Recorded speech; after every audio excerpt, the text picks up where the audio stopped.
Welcome back, old friends, and a special greeting to new visitors. The Harry Potter saga has become a part of global cultural heritage, and even years later, it remains a beloved story for millions. But like any creative work, it wasn't without its flaws, and even the author herself later admitted to a few regrets. Today, we'll look at the story decisions that J.K. Rowling herself called mistakes, and for which she later apologized to fans. Enjoy watching. Number 1. The Epilogue. The final pages of Deathly Hallows jumped 19 years into the future. Harry, Ron, Hermione and Ginny were sending their children off to Hogwarts on the familiar Platform 934. On the surface, it was a poetic ending. The circle was complete. But Rowling later confessed she had second thoughts. Initially, she wanted the story to end with the trio graduating from Hogwarts, a moment of stepping into adulthood. However, after the emotional devastation of the Battle of Hogwarts, she felt there was no space left for a cheerful graduation scene, so she replaced it with something more symbolic, and later apologized to fans who were hoping for a different kind of closure. Number 2. Ron and Hermione. One of the most debated decisions was pairing Ron and Hermione. Yes, there were hints, especially in the Goblet of Fire, but many assumed their tension was platonic or temporary. And yet by the end they were a couple, married with children. After the book's release, Rowling was met with a wave of skepticism. Fans doubted the couple could realistically last, let alone thrive, for 19 years. Eventually, Rowling admitted she regretted this pairing and even said it might have been a mistake. Interestingly, the actors agreed. Emma Watson publicly supported Rowling's admission, and in 2018 Rupert Grint joked that Ron probably ended up living alone in a small flat, unemployed and far from happily ever after. Number 3. Dobby. In the Chamber of Secrets, Dobby was more nuisance than hero. He meddled, sabotaged, and drove readers a little crazy. But as the series progressed, he developed into a deeply lovable character. Then came his heartbreaking sacrifice, stabbed by Bellatrix's knife while rescuing Harry and his friends.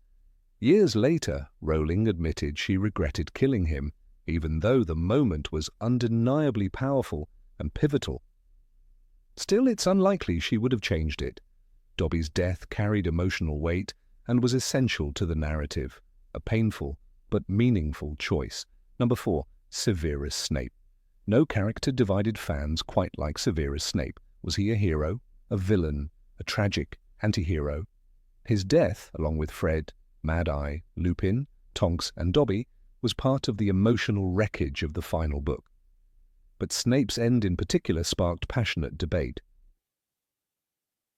Some fans theorize he survived. As a potions master, he might have carried an antidote to Nagini's venom. Maybe he faked his death and lived a quiet life in exile.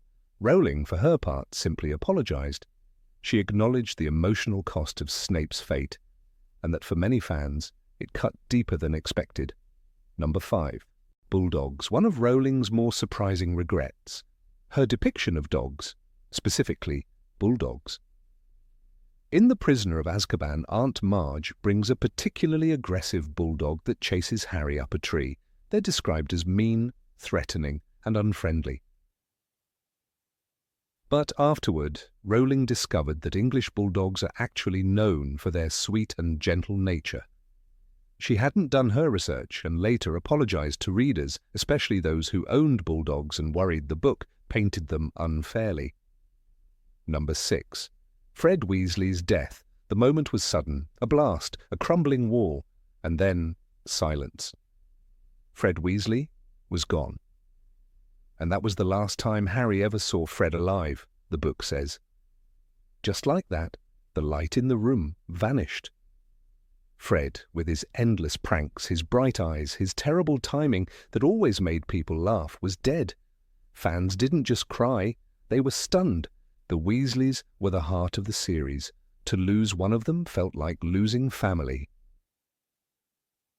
Rowling later confessed that killing Fred was the hardest decision she made. She said she could barely write the scene, but it wasn't just about Fred, it was about George. The twins were one soul in two bodies. They finished each other's sentences, ran a joke shop together. Even in chaos, they laughed. After Fred's death, George could never hear that echo again. Rowling said, "It was the cruelest thing I ever wrote." George lost more than a brother. He lost half of himself. There was no funeral scene, no long farewell, just a gaping absence. The joke shop would go on, but never feel the same.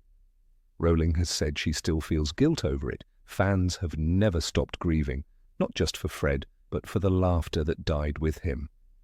Number 7. Percy's role in the Ministry. Percy Weasley wore his ambition like a badge. He strutted through the Ministry in crisp robes, correcting his younger siblings, quoting rules, chasing titles. He cut ties with his family over politics, turned cold. In Order of the Phoenix, he even sent Ron a letter urging him to abandon Dumbledore. "It's time you learned the difference between what's right and what's easy," Dumbledore once told Harry, but Percy chose easy. And for many readers, he crossed a line that couldn't be uncrossed. His return came late. In Deathly Hallows, just before the final battle, Percy storms back into the fold, full of guilt. "Hello, Minister," he says dryly, knocking Pius Thickness unconscious. Then he turns to Fred, finally, joking again. Moments later, Fred dies. The timing was brutal. The reunion was cut short. Rowling later said she regretted how far she pushed Percy into the realm of parody. "He was never meant to be evil, just blind, like people I've known in real life, who lose their way but still have a heart," she admitted. She apologized for not giving Percy more space to grow. His arc felt rushed. Fall, return, and then silence. No private moment with Molly. No deep conversation with Arthur. Just a brother who came back too late. Rowling said she wished she had explored his doubts earlier. Let readers see the cracks before the collapse. Percy deserved a story of redemption, not just a page of regret. Number 8. Scabbers and Peter Pettigrew. He slept in Ron's bed, ate from his pocket, travelled in his school trunk. For 12 years, Peter Pettigrew, murderer, traitor, servant of Voldemort, lived as a rat in the Weasley home. No one noticed. Not Ron, not Hermione, not even Harry, not the teachers at Hogwarts, not Dumbledore. Fans couldn't believe it. How did no one sense him? "Scabbers has been in the family for ages," Ron says in Prisoner of Azkaban. But Scabbers wasn't just a pet. He was the man who betrayed Lily and James Potter. The scene in the Shrieking Shack was shocking. Sirius, Lupin, Snape, and the trio all facing off. Then the transformation. Scabbers writhes and shifts, becoming the trembling form of Peter Pettigrew. It was dramatic, theatrical, or almost unbelievable. Rowling later confessed she had doubts. "It stretched plausibility. I probably pushed it too far," she said in an interview. The idea of Pettigrew hiding in plain sight was compelling, but the details, living unnoticed for over a decade, felt like a leap, even in a world of magic. She apologized for not finding a more grounded way to tell that part of the story. She said she regretted not giving readers a few more hints, more tension, more mystery, before the dramatic reveal. Pettigrew's story could have unfolded more naturally. Instead, it exploded all at once like a secret kept too long. The twist worked, but left behind questions that Rowling, even now, admits she still wrestles with. Number 9, Remus and Tonks' fate. They didn't even die on the page. No final words, no last stand, just a single line in the Great Hall. Remus and Tonks, pale and still, lay side by side. It was a gut punch. They had just become parents. Ted Lupin had been born into a world they helped defend, and then, without ceremony, they were gone. Their deaths weren't described, only the aftermath. A child once again left behind by war, just like Harry, just like before. Tonks was fierce and full of fire. She broke rules, changed her hair color at will, and loved Remus when he believed he was unlovable. Remus had lived with shame his entire life, ashamed of being a werewolf, of being poor, of being feared. And yet, he found love. He found a home. They deserved peace. But Rowling took it away. In a later interview, she admitted, "It was symbolic, another orphan like Harry, but I regret it deeply. The war needed sacrifice, but this one felt especially cruel." Fans never forgave the silence, not the death itself, but the way it happened, off-screen, unseen. Their son Teddy was mentioned in the epilogue, raised by his grandmother. No graves, no memorial, just a name. Rowling said she felt haunted by that choice. She had written Remus and Tonks to rise from pain, to fight for life, and then erased them in a sentence. And maybe that's why it still stings. The love that barely had time to live. Number 10. Neville's forgotten parents. Neville, Longbottom, stood in the flames of the final battle with the sword of Gryffindor in hand, brave, defiant, unshaken. But behind that moment stood a pain the books rarely explored. His parents, Frank and Alice, had been tortured into madness by Bellatrix Lestrange using the Cruciatus curse. In Order of the Phoenix, we glimpse them briefly, in the hospital, silent, lost. Neville places a wrapper from his mother into his pocket. "Thanks, Mum," he says, his voice small. It's one of the quietest, saddest scenes in the entire series. And then it's gone. Rowling later admitted she regretted not doing more. Frank and Alice were heroes of the First War, members of the Order of the Phoenix, strong and respected auras. Their fate, forgotten not dead, was worse than death. But the books never allowed us to feel it. We were told, not shown. Neville's pain stayed in the shadows. While Harry's grief over James and Lily was a recurring drumbeat, Neville's was a silent echo. It shaped him, yes, but we were rarely invited to witness how. Fans asked for more. They wanted to know who Frank and Alice were before the curse, what they fought for, how they lived. But Rowling never gave them a full arc, and in later interviews she admitted it had been a missed opportunity. Neville's journey to courage was powerful, but the story of what made him strong was left unfinished, a wound half told, a legacy half lit. Number 11, Hedwig's death.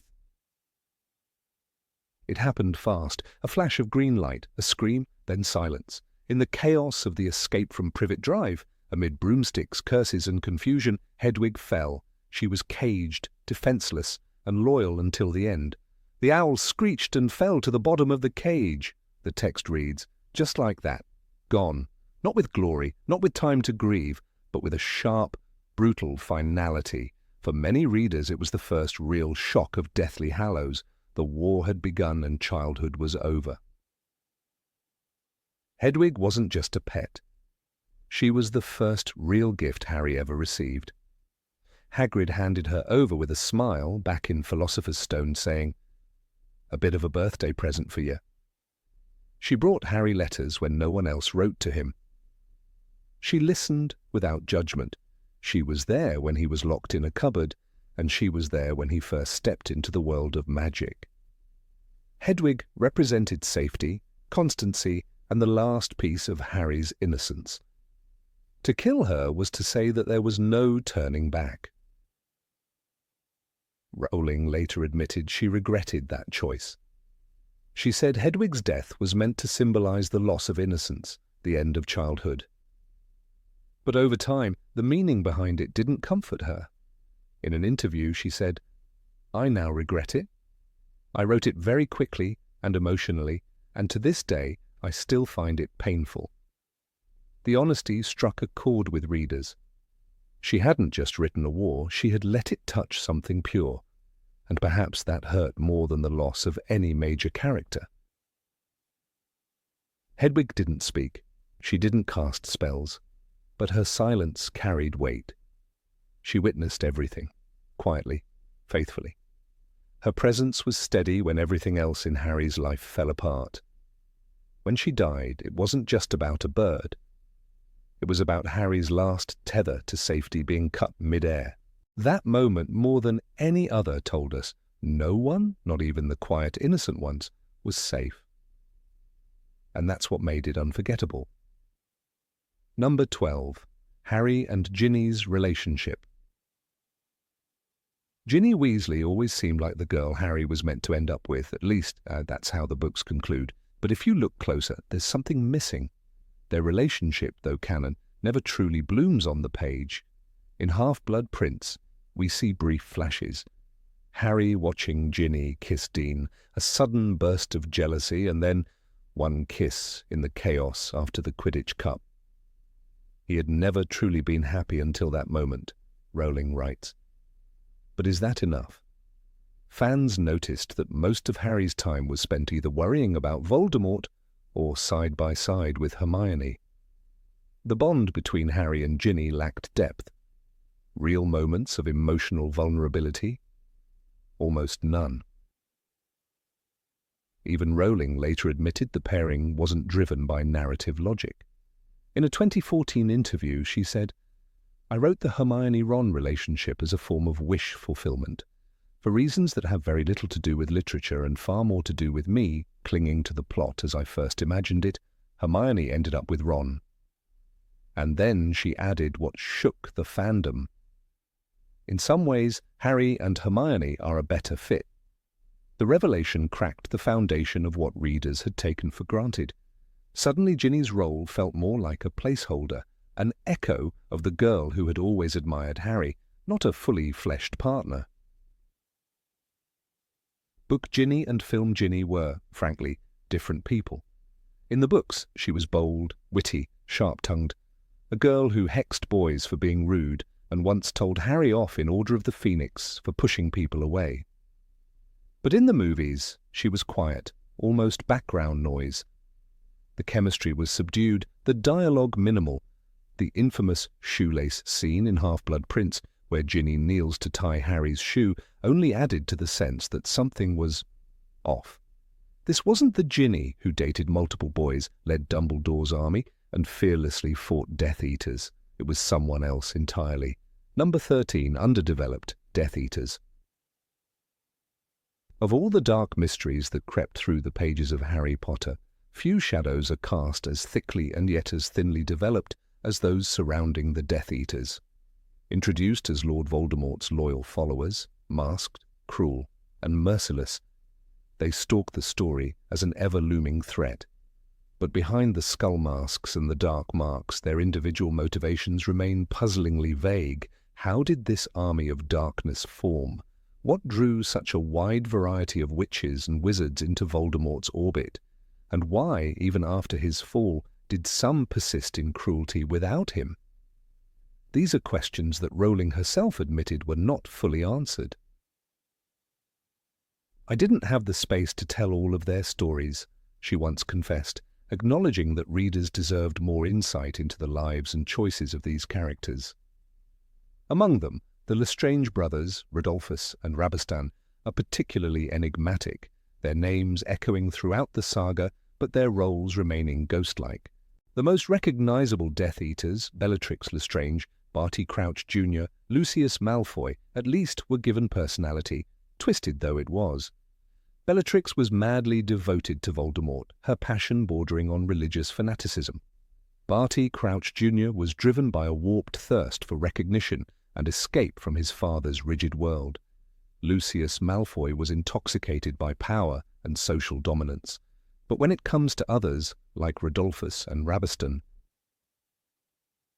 their allegiance to Voldemort appears as a given, never questioned, never explored. And that is where the simplification of the Death Eater narrative becomes most stark. Rodolphus Lestrange's name first appeared as one of the imprisoned Death Eaters who tortured Frank and Alice Longbottom into insanity. His role in that act of horror would remain for many fans the defining and nearly sole trait of his character. Bellatrix stole the scene in that trial, wild-eyed and defiant, speaking of the Dark Lord's return with fiery conviction. Rodolphus merely stood beside her, silent and shadowed. Was he equally fanatical? Was he a follower by marriage, attached to Bellatrix's obsessions? Or did he have beliefs of his own? The books never say. Rabastan fares no better. Mentioned only in passing, he is portrayed as just another cruel hand within the ranks. But that raises a troubling implication. Were these men monsters by nature, or did they have histories, traumas, or ideologies that led them to Voldemort? The books offer no answers, and perhaps that is why when the Second Wizarding War ends, the fates of many Death Eaters feel unfinished, or worse, irrelevant. Rodolphus, for instance, survives the Battle of Hogwarts, but what becomes of him? We never find out. It is as though once Voldemort is gone, so is their narrative purpose. In Harry Potter and the Half-Blood Prince, Dumbledore offers a chilling insight. Voldemort has always been attracted to the powerful, the influential, the ambitious. That sentence should have opened a door into the minds of those who chose to serve, but it remains just a line. What did the Lestranges want from their loyalty? Did they imagine a new world where they, as pure-blood aristocrats, ruled over the rest? Did they fear a future without Voldemort's brand of order and cruelty? Or did they simply follow because their world offered no better ideology? The simplification of their stories flattens the moral texture of the series. Voldemort becomes an isolated evil, and his followers, aside from a select few, become interchangeable. But even among monsters there are layers. Imagine what could have been revealed in a glimpse of Rodolphus's upbringing. What if his family, like the Malfoys, had bred ideology into him from birth? What if he had doubts once, but buried them for the sake of bloodline pride? These are the kinds of questions that remain unanswered, and their absence leaves a vacuum. Even their names are telling. Lestrange, a name that echoes strangeness, detachment, danger. Yet we are never told who Rodolphus or Rabastan were before they donned the skull mask. Not as boys at Hogwarts, not as brothers, not even as men with a role beyond torture. Bellatrix consumes all the narrative oxygen in the Lestrange story, her theatrical insanity a convenient cover for the missing character arcs around her. One wonders if Rodolphus even loved her, or if their marriage was a strategic alliance. After all, Bellatrix loved only Voldemort. The Dark Lord has, in the past, entrusted me with his most precious secrets, she boasts in Half-Blood Prince. Her passion was all-consuming. Rodolphus, again, remains unread. There's another issue. Why did so many Death Eaters continue their cruelty even after Voldemort's first fall? Lucius Malfoy, of course, quickly claimed to have been Imperiist. But the Lestranges made no such excuse. They actively sought to bring their master back through violence. "The Dark Lord will rise again, Crouch. Throw us into Azkaban. We will wait," Bellatrix cries in the courtroom, Rodolphus by her side. But what about Rabastan? Was he equally zealous? We never hear his voice. That omission reduces him to a background figure, and that does a disservice not just to his complexity, but to the nature of evil itself. Because real evil is not faceless. It is not silent. It is not vague. It has causes, incentives, and twisted logic. Simplifying the Death Eaters into loyal or cowardly, wicked or weak, loses the chance to explore what seduces people into serving darkness. Rowling did this masterfully with characters like Draco Malfoy and Severus Snape. Both were offered paths to evil, but were shown wrestling with their choices. Snape especially became a study in contradiction, sacrifice, and buried guilt. But Rodolphus, Rabastan, they might as well have been statues in black cloaks. Even from a structural standpoint, the lack of distinction among Death Eaters makes Voldemort's army feel less real. How did they operate? Were there factions within the group? Did Rodolphus command anyone? Was Rabastan loyal to his brother or to Bellatrix? Were they envious of Lucius's influence or resentful of Snape's mysterious favour? These dynamics are never explored. As a result, the Death Eaters often feel like a stage prop, menacing when needed, vanishing when not. That choice weakens the stakes of Voldemort's rise. Number 14. Colin Creevey's death. Colin Creevey's small figure stood out not because he was powerful, but because he was determined to be part of something greater than himself. From the moment he entered Hogwarts, this Muggle-born boy, with his ever-present camera and eyes wide with admiration, became a symbol of untainted devotion. He was 11 years old when he first saw Harry Potter, and that awe never left him. His photographs were not just snapshots, they were testimonies of wonder, of belief in heroes, and perhaps of a desire to belong in a world that had only just opened its doors to him. Colin ran after Harry not out of obsession, but because Harry embodied everything magical, noble, and courageous in Colin's new life. And deep down, he wanted to be like that too. Colin's innocence made him the subject of ridicule at times. He was laughed at for his excitement, dismissed for his Muggle upbringing, and seen by some as a harmless nuisance. Yet Colin never wavered. In the face of bullying and subtle condescension, he persisted in seeing the magic in the world, literally and metaphorically. When Draco Malfoy called him a filthy little mudblood, Colin didn't fight back with anger. He endured. Even when he was petrified in his second year by the basilisk, his camera melted into useless plastic and film, he was still, even in silence, trying to document the truth. He was never trying to profit or glorify himself. He wanted to capture what was good, what was brave, what was worth remembering. In his fourth year, Colin joined the revived Dumbledore's army. He brought with him his younger brother Dennis, and the two of them eagerly practiced spells under the guidance of Harry. Colin, who had once been content to take pictures of heroes, now tried to become one. He struggled with defensive spells at first, but what he lacked in magical strength, he made up for in perseverance. He trained, learned, and pushed himself to be part of the movement that stood against darkness. Harry once noted in passing that the Creevey brothers never missed a single DA meeting. That commitment mattered. In a castle divided by fear and bureaucracy, Colin had chosen his side without hesitation. Colin's name does not echo like that of Fred Weasley, Remus Lupin, or Tonks. His death does not have an entire chapter. There is no long monologue, no final dramatic moment. He is found after the battle, lifeless, carried back into the castle by Oliver Wood. Tiny little Colin Creevey, though he was underage, had sneaked back in to fight for Hogwarts. He was dead. That single line in the Deathly Hallows strikes like a knife, not because of what it says, but because of what it doesn't. Doesn't try to romanticize. It simply lays down the truth. Colin had come back when he wasn't supposed to. He had broken the rules. He had faced death. And it had claimed him. J.K. Rowling once admitted that killing Colin Creevey was one of the hardest decisions she made. She had not intended to kill him. In a later interview, she said, "Colin's death hurt me. I didn't plan it. He crept back in, and I couldn't leave him out there alive, not with so many others dying." His death became a mirror of the war's cruelty. He wasn't a leader. He wasn't the chosen one. He wasn't a professor or a Death Eater. He was a boy with a camera and a dream.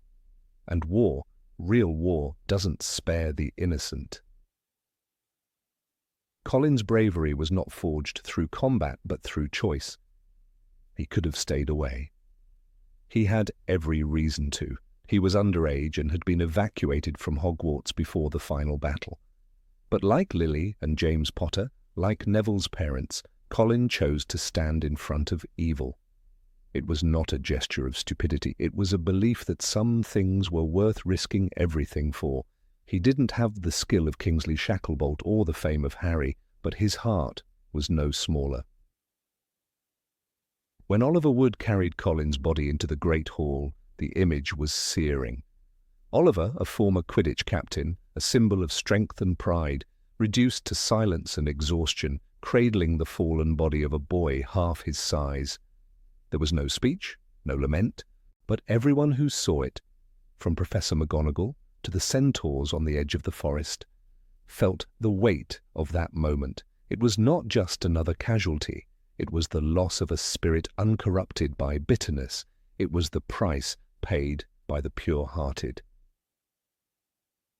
Dennis Creevy's reaction is never described, but one can imagine it.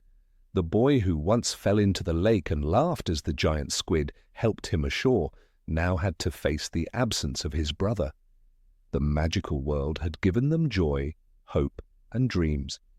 Now it had taken away what mattered most, and no spell, no wand, no charm could bring it back. Colin's camera was never recovered.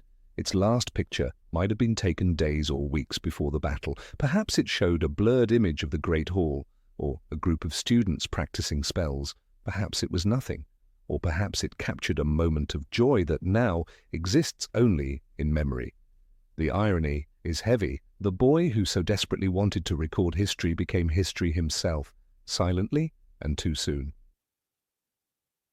Hogwarts moved on. Statues were repaired, classes resumed, new students were sorted, but some ghosts do not linger in portraits or halls. They remain in the cracks, in the memory of brief conversations, in the echo of shutter clicks long gone.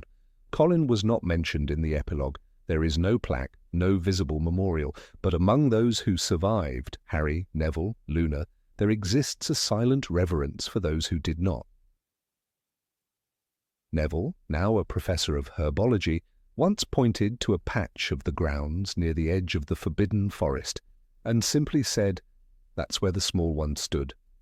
He didn't mean weak.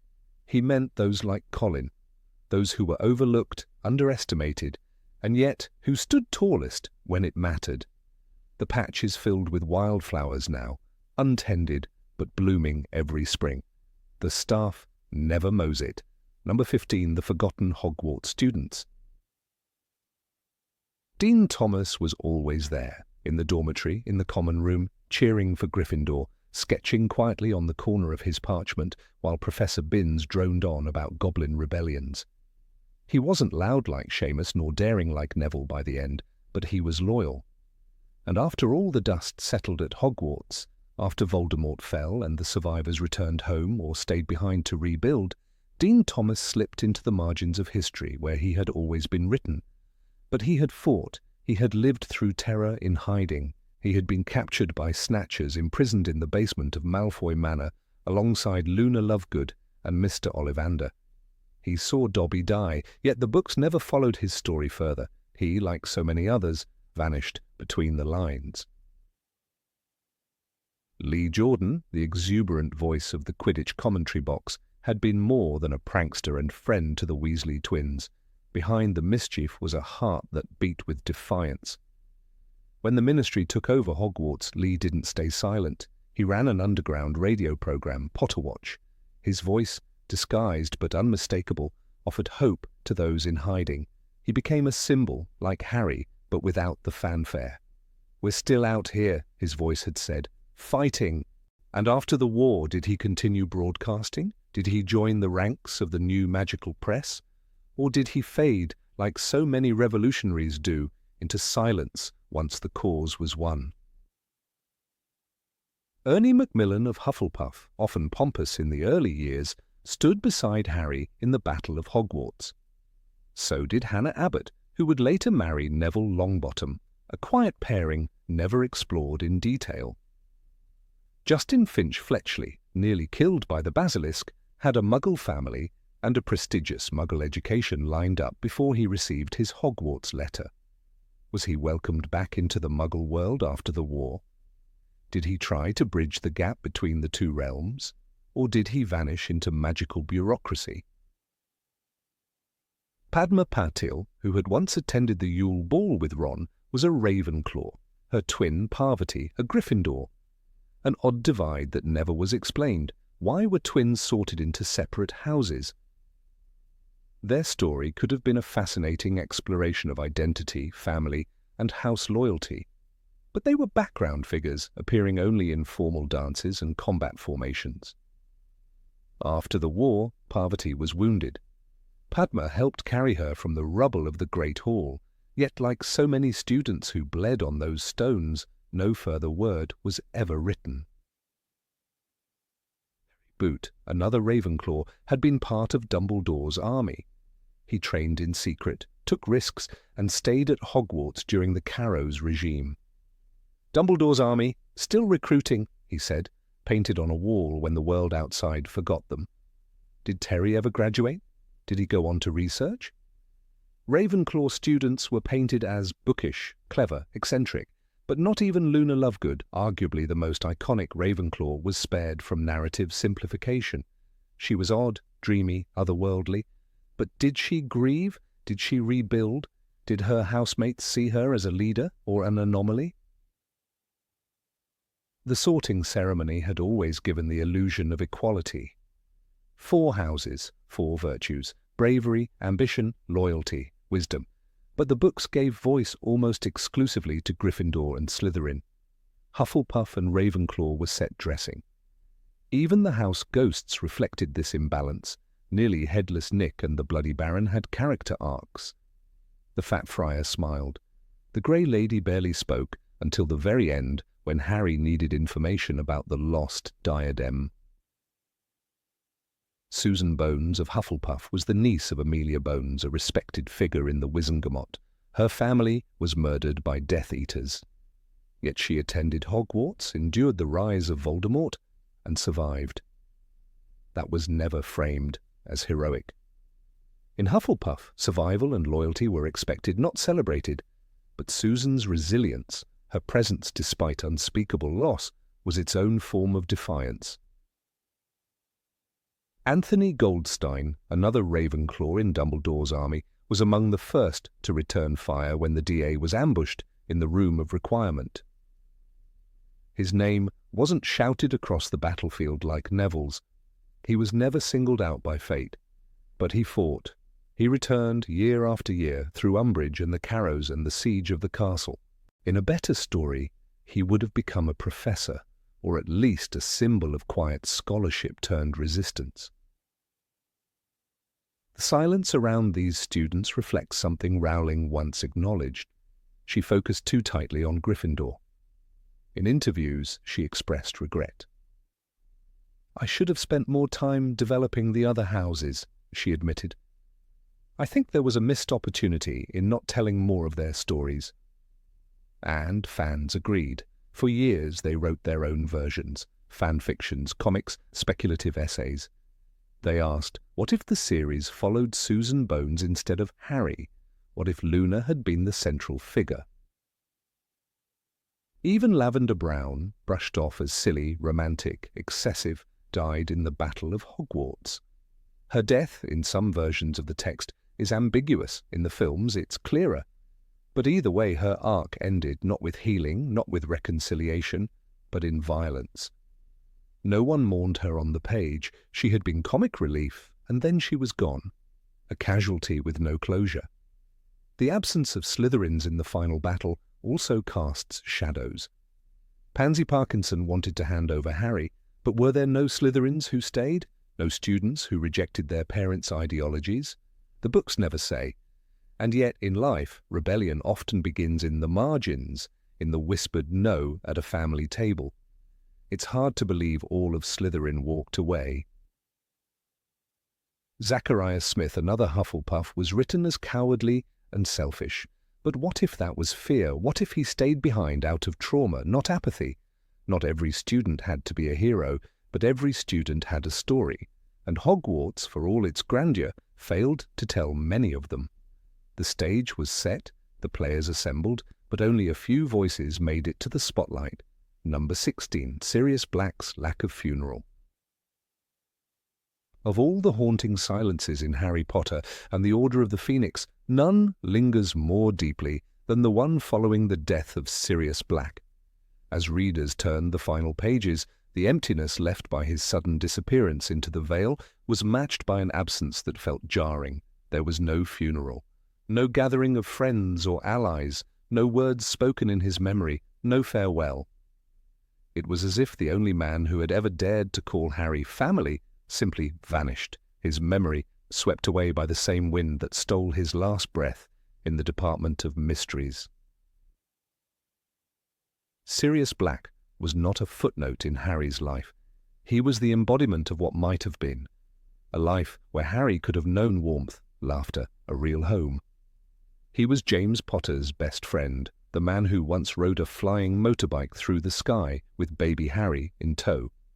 He was wrongly imprisoned, endured 12 years in Azkaban, and still emerged with fire in his heart. And when he re-entered Harry's life, it was not as a broken man, but as a guardian desperate to reclaim lost years. Their bond, though brief, carried the weight of a lifetime. And yet, when the veil claimed him, not even a single candle was lit in his name. In Order of the Phoenix, Sirius's death is brutal in its finality. One moment he is alive, dueling Bellatrix Lestrange with raw fury, and the next he's gone, swallowed by the veil. There was laughter inside his head, the horrible, familiar female laugh. He felt his knees hit the cold stone floor and the wand slip from his fingers. Sirius had fallen through the archway, his body disappearing as though it had passed through a black curtain, the book reads. No body, no last words, no visible closure. Only Harry's screams echo through the hall of prophecies, unanswered. In the chapters that follow, Sirius is mourned in silence. The story moves swiftly, perhaps necessarily, into the escalating war with Voldemort, and Harry is consumed by rage and grief. Dumbledore offers an explanation for why Harry must endure so much, but Sirius's name quickly fades from the forefront. For fans, this lack of ritual felt cruel. There was no moment when the Order stood together to honor the man who had given everything. No scene where Remus Lupin placed a hand on Harry's shoulder and whispered memories of their youth. Sirius had been erased too quickly, and it hurt. J.K. Rowling later admitted that she regretted this omission. In interviews, she acknowledged that the lack of a funeral was not meant to minimize Sirius's importance, but was instead a narrative decision to mirror Harry's emotional turmoil. The speed of the plot demanded urgency, and Harry's world was not one of peace or closure. "I do regret that there was no funeral scene for Sirius," she said. "It was one of those things that just got lost in the rush of everything that was happening. But even in the chaos, Sirius deserved remembrance."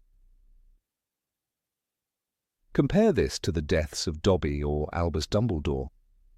Dobby, a free elf, is buried by Harry's own hands, and the scene is tender, almost sacred.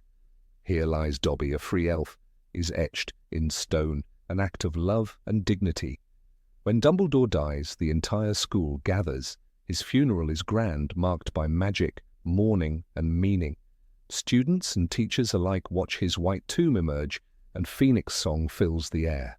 But Sirius, a marauder, a fighter, a father figure, vanishes into silence. Perhaps this silence is what makes his death so haunting. The veil through which he falls is itself a symbol of finality without understanding. To Harry it is a cruel mystery, no body, no burial, just an empty arch. He even demands answers. "He's just gone?" he asks Dumbledore, and the question resonates far beyond the page. Readers wanted to ask the same thing. How could a man who mattered so much leave behind so little? Sirius was not a flawless character, but he was loved. He was reckless, impulsive, sometimes immature, but his heart burned with loyalty. He called Harry James by mistake, not because he didn't love Harry for who he was, but because he saw in him a living echo of the best friend he had lost. He pushed boundaries because he had lived in a cage for too long. And when the chance came to fight again, to protect the only family he had left, he took it without hesitation. The Black family name, once associated with pure blood elitism and dark magic, found a rebellious redemption in Sirius. He was the heir who refused the legacy. He ran away at 16, found sanctuary with the Potters, and chose love over blood.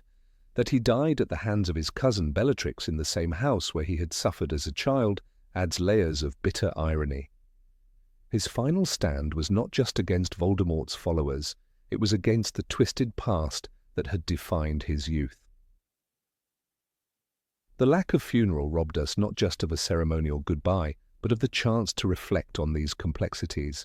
A funeral might have revealed how deeply Remus Lupin grieved, how torn Nymphadora Tonks felt, or how Molly and Arthur Weasley saw Sirius not just as a volatile rebel, but as family. It might have given Harry the space to cry without shame, to hear the stories that would let him know Sirius fully.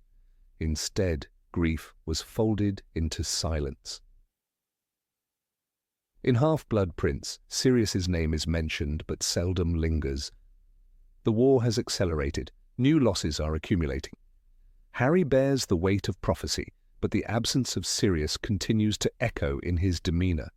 There is a subtle coldness that grows in him, a deeper resolve, but also a wound not yet healed. Dumbledore, when discussing Horcruxes, speaks of loss, but the words feel distant. The boy who watched his godfather fall through the veil still waits for the moment to say goodbye. One can imagine what a funeral for Sirius might have looked like. A gathering at Grimmauld Place, perhaps, its dreary air lifted by memories and magic. The old tapestry torn down, the house filled with laughter for once, as members of the Order recounted stories of the man who once turned into a great black dog to sneak past authority. Remus, speaking of school days, Tonks casting fireworks in his honor, Harry placing the broken mirror piece on the mantel, a token of all the words left unsaid. It is possible that the lack of a funeral was meant to echo the injustice of his life. Sirius never received fairness from the Ministry, from his family, from fate. Perhaps death, too, came without the dignity he deserved. But that does not mean he was undeserving of remembrance. He fought for Harry's right to choose his own future. He stood against the corruption of wizarding society. He died for love. Even Kreacher, the house elf who once spat at Sirius's name, changes his attitude by the end. In Deathly Hallows, Kreacher grows into a loyal and brave ally. He fights for Harry and the Order. One wonders what private thoughts he had about Sirius in the end. Perhaps there, in the shadows of Grimmauld Place, Kreacher did whisper a prayer, did light a fire, did recall the boy who once offered him kindness, despite years of hatred. When Harry uses the Resurrection Stone in Deathly Hallows, Sirius is among the 4 spirits who accompany him into the Forbidden Forest. It is the closest moment we receive to a proper goodbye. "You'll stay with me?" Harry asks. "Until the very end," Sirius replies. He stands there, not as a shadow, but as a promise. And though it offers a sliver of solace, it is not enough to fill the space that a proper farewell would have held. A funeral might have allowed Harry to understand grief not as an explosion, but as a ritual, a process. Instead, he carried Sirius's loss like a stone in his chest, buried under urgency and war. It changed him, hardened him, but also taught him the value of memory. By the time the war ends, Harry is no longer a boy. He has said too many goodbyes, most without ceremony. Sirius Black's story deserved more. He was not a martyr for a cause he barely had time to believe in. He was a man who loved fiercely, broke rules without apology, and still believed that Harry deserved something better than duty. His absence in the final celebration at Hogwarts is felt keenly. No photograph on the wall, no speech, just a silence. In fan fiction and fandom spaces, readers have filled the void. They've written scenes of funerals, of Harry kneeling by an empty grave, of Remus toasting a bottle of fire whiskey to the sky. These imagined farewells speak to a need that was never satisfied in canon. They offer a catharsis the original narrative denied. Perhaps the greatest tragedy of Sirius's death is that it mirrored his life, framed by injustice, marked by loss, and remembered only in fragments. But to readers and to Harry, he remains unforgettable. The godfather who would have crossed any line to protect the boy he loved, the man who gave Harry a glimpse of what a family could be. The fallen marauder, lost too soon to a veil that even magic could not explain. Number 17, the confusing Horcrux plot. The night Dumbledore stood in the cave, weakened by the potion that defended the false locket, readers could feel the true weight of the Horcrux storyline pressing down on the narrative. It was a turning point in the series, where the magical world of spells and flying brooms gave way to a darker, almost metaphysical battle for the soul. But while the emotional gravity of Horcruxes was undeniable, the internal logic surrounding them, how they worked, how many Voldemort made, and what exactly qualified as one, became a growing labyrinth that even J.K. Rowling later regretted constructing. Tom Riddle's diary, introduced in Chamber of Secrets, seemed at first a mere enchanted object. But with the release of Half-Blood Prince, it was retroactively revealed as a Horcrux, one of several. This reclassification fundamentally shifted the object's nature. In hindsight, readers were meant to reinterpret Ginny Weasley's possession and the memory of Riddle as the manifestations of a fractured soul. But the diary acted with an autonomy far exceeding any simple vessel. How could a sliver of soul manipulate events so precisely, impersonate teenage Tom Riddle so convincingly, and still not count as a separate conscious being? This question becomes even more tangled when considering the snake, Nagini. By Deathly Hallows we are told she is also a Horcrux, a living creature carrying a fragment of soul. Dumbledore himself admitted, "I think he suspected there might be a Horcrux hidden in something living, something that moves." Half-Blood Prince. But how does this align with the diary's behavior or the ring's curse? The inconsistency lies not in what Horcruxes are, but in how they are portrayed. Are they mindless containers or sentient extensions of the Dark Lord? The central confusion deepens with Harry himself. In Deathly Hallows it is revealed, almost casually, that Harry has been carrying a piece of Voldemort's soul since infancy. "Voldemort put a bit of himself in me?" Harry asks, and Dumbledore confirms it, saying he became a seventh part of Voldemort's soul unintentionally. But the mechanics of this are never shown. There is no ritual, no spell, no murder paired with intent. In every explanation prior, the process of making a Horcrux required deliberate killing and a dark incantation. How then did Harry become one? Rowling has admitted that this element was one she struggled with. In a post-series interview, she explained, "I didn't want to bog down the story with technicalities, but I see now that leaving out the specifics left room for confusion." The emotional resonance of Harry being a Horcrux is undeniable. It explains the connection to Voldemort, the Parseltongue ability, and the prophetic link, but its foundation remains shaky. Readers are asked to accept that an accidental Horcrux, never made with intention, still functioned precisely like the others. Further complicating the picture is the Resurrection Stone housed within the Gaunt Ring. This artifact served multiple purposes: a family heirloom, a Deathly Hallow, and a Horcrux. Yet its destruction follows the same logic as that of the diary and locket: basilisk venom, the ultimate purifier. But how could the same destructive method apply equally to metal, parchment, a human being, and a living snake? If Horcruxes are fragments of soul protected by magic, shouldn't each require a unique unravelling? Consider the diadem of Ravenclaw, hidden in the Room of Requirement. Its destruction, once again, involved fiend fire, an uncontrollable magical blaze. But the fire also obliterated Crabbe and nearly took Ron and Hermione. Rowling uses fiend fire as a one-size-fits-all solution, but doesn't explain why it alone, like basilisk venom, can bypass the magical protections Horcruxes allegedly carry. Dumbledore speaks of curses so deep that few would be able to recognize it, yet even then, destruction comes from brute force, rather than understanding. In an interview following the release of Deathly Hallows, Rowling admitted, "If I were to rewrite the story, I'd change how I introduced Horcruxes. I was too cautious, too late, and it cost clarity." Her confession speaks to the structural imbalance in the narrative. The first 5 books barely mention Horcruxes, and then suddenly they dominate the entire arc of the final 2.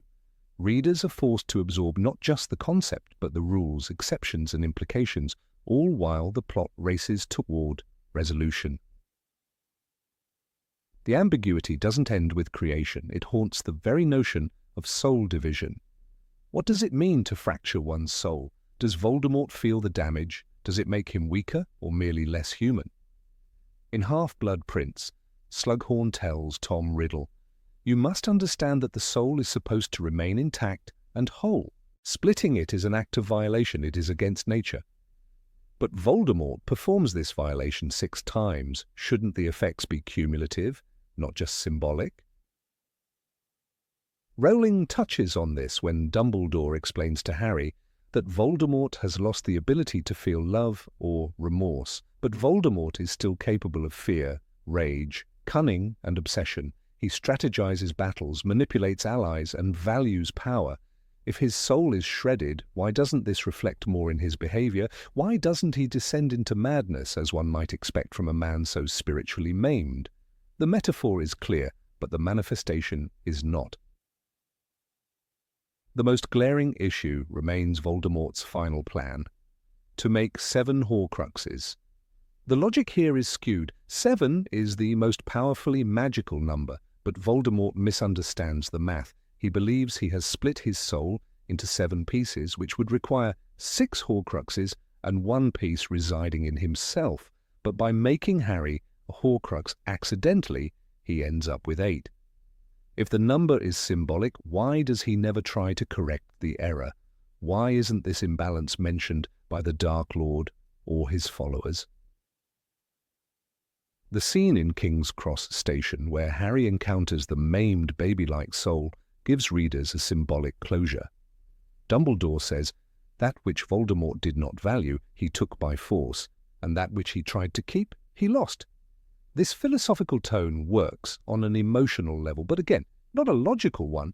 The Horcrux inside Harry dies because Voldemort kills him using the Elder Wand, but this only works because the wand refuses to harm its true master.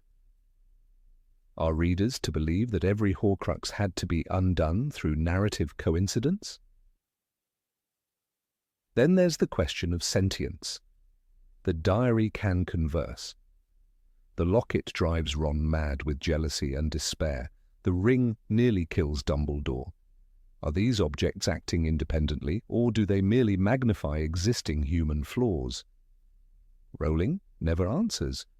The locket's behavior in Deathly Hallows suggests something more than passive influence. It speaks, deceives, and manipulates. "I have seen your heart, and it is mine," it whispers to Ron. But what kind of soul fragment possesses such clarity of thought? The inconsistency becomes problematic when we contrast it with the fragment inside Harry. It never speaks, never manipulates, never tries to take control. If anything, it hides dormant until the final confrontation. Why does this piece behave so differently? Is it due to Harry's own purity? Is it because it was made by accident? Or was it simply overlooked by Rowling in favor of narrative flow? Even the death of Nagini, the final Horcrux, carries ambiguity. Neville decapitates her with the sword of Gryffindor, which, we are told, is imbued with basilisk venom. But the venom came from a snake that died 5 books earlier. Has the sword remained charged for all that time? If so, can it destroy infinite Horcruxes?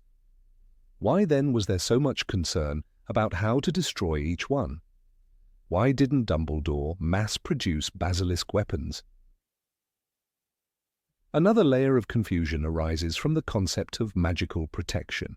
If Voldemort went to such great lengths to protect his Horcruxes, placing one in the Sea Cave, one in Bellatrix's vault, another in a lost diadem, why was the diary entrusted to Lucius Malfoy almost casually?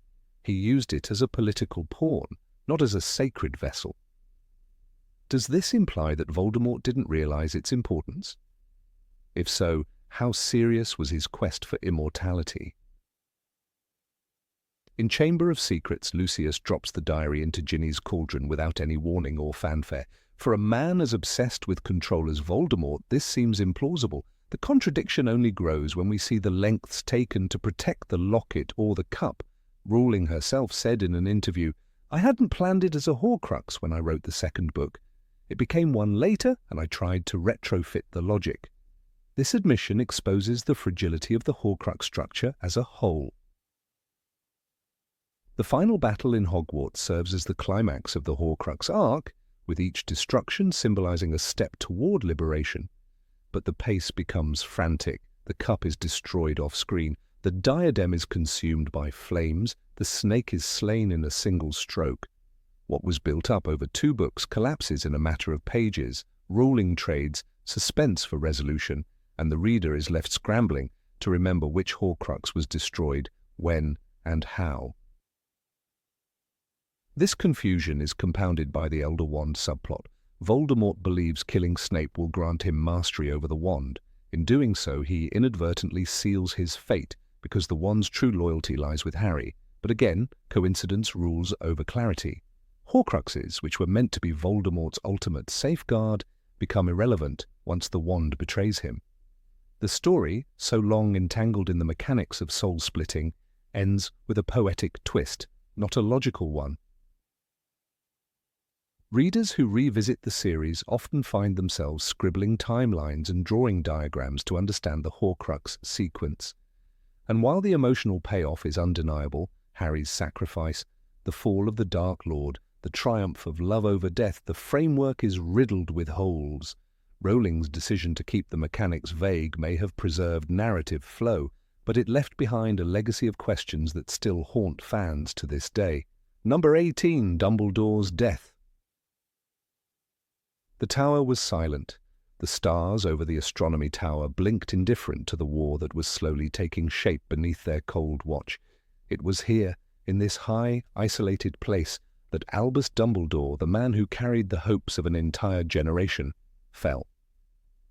Pushed not by hatred, but by a carefully calculated pact. Not killed in fury, but murdered in a plan that was meant to save more lives than it cost. Severus Snape's wand flared green, and the world of magic shook. That moment, more than any other in the series, redefined the tone, the stakes, and the future of Harry Potter. Dumbledore's death in Harry Potter and the Half-Blood Prince was not merely a twist, it was a dismantling of a pillar. Until that moment, Hogwarts had remained a sanctuary. No matter how dark the outside world became, students and readers alike felt that the castle's ancient stones would shield them. But when Dumbledore was killed within its very walls, on its highest tower, by a teacher no less, the illusion shattered. Safety was an illusion. Trust could be betrayal in disguise. And heroes, even they could die. J.K. Rowling has spoken candidly about how difficult it was to kill Dumbledore. In interviews, she confessed that the act tormented her. She hesitated, reconsidered, and admitted to being racked with guilt. "I did not want to do it," she said once, "but the story demanded it." The story, indeed, had taken on a momentum of its own. For Harry to grow, Dumbledore had to fall. Rowling even said that she cried while writing the scene, a rare confession for a writer who has killed many beloved characters. Dumbledore's death left Harry untethered. Throughout the first 6 books, Dumbledore had served not only as a mentor, but as a moral compass. He was the last figure Harry could look to for wisdom without question. When he died, Harry was left with fragments, half-truths, partial memories, and riddles. He was forced into independence before he was ready. And perhaps that was the cruelest part of the loss. Harry's grief was made heavier by the weight of confusion. Why had Dumbledore kept so many secrets? Why had he trusted Snape? Why had he chosen to die? In hindsight, many readers felt the absence of Dumbledore in the final book as more than just a narrative loss. Rowling herself acknowledged that she had removed the last adult guide too soon.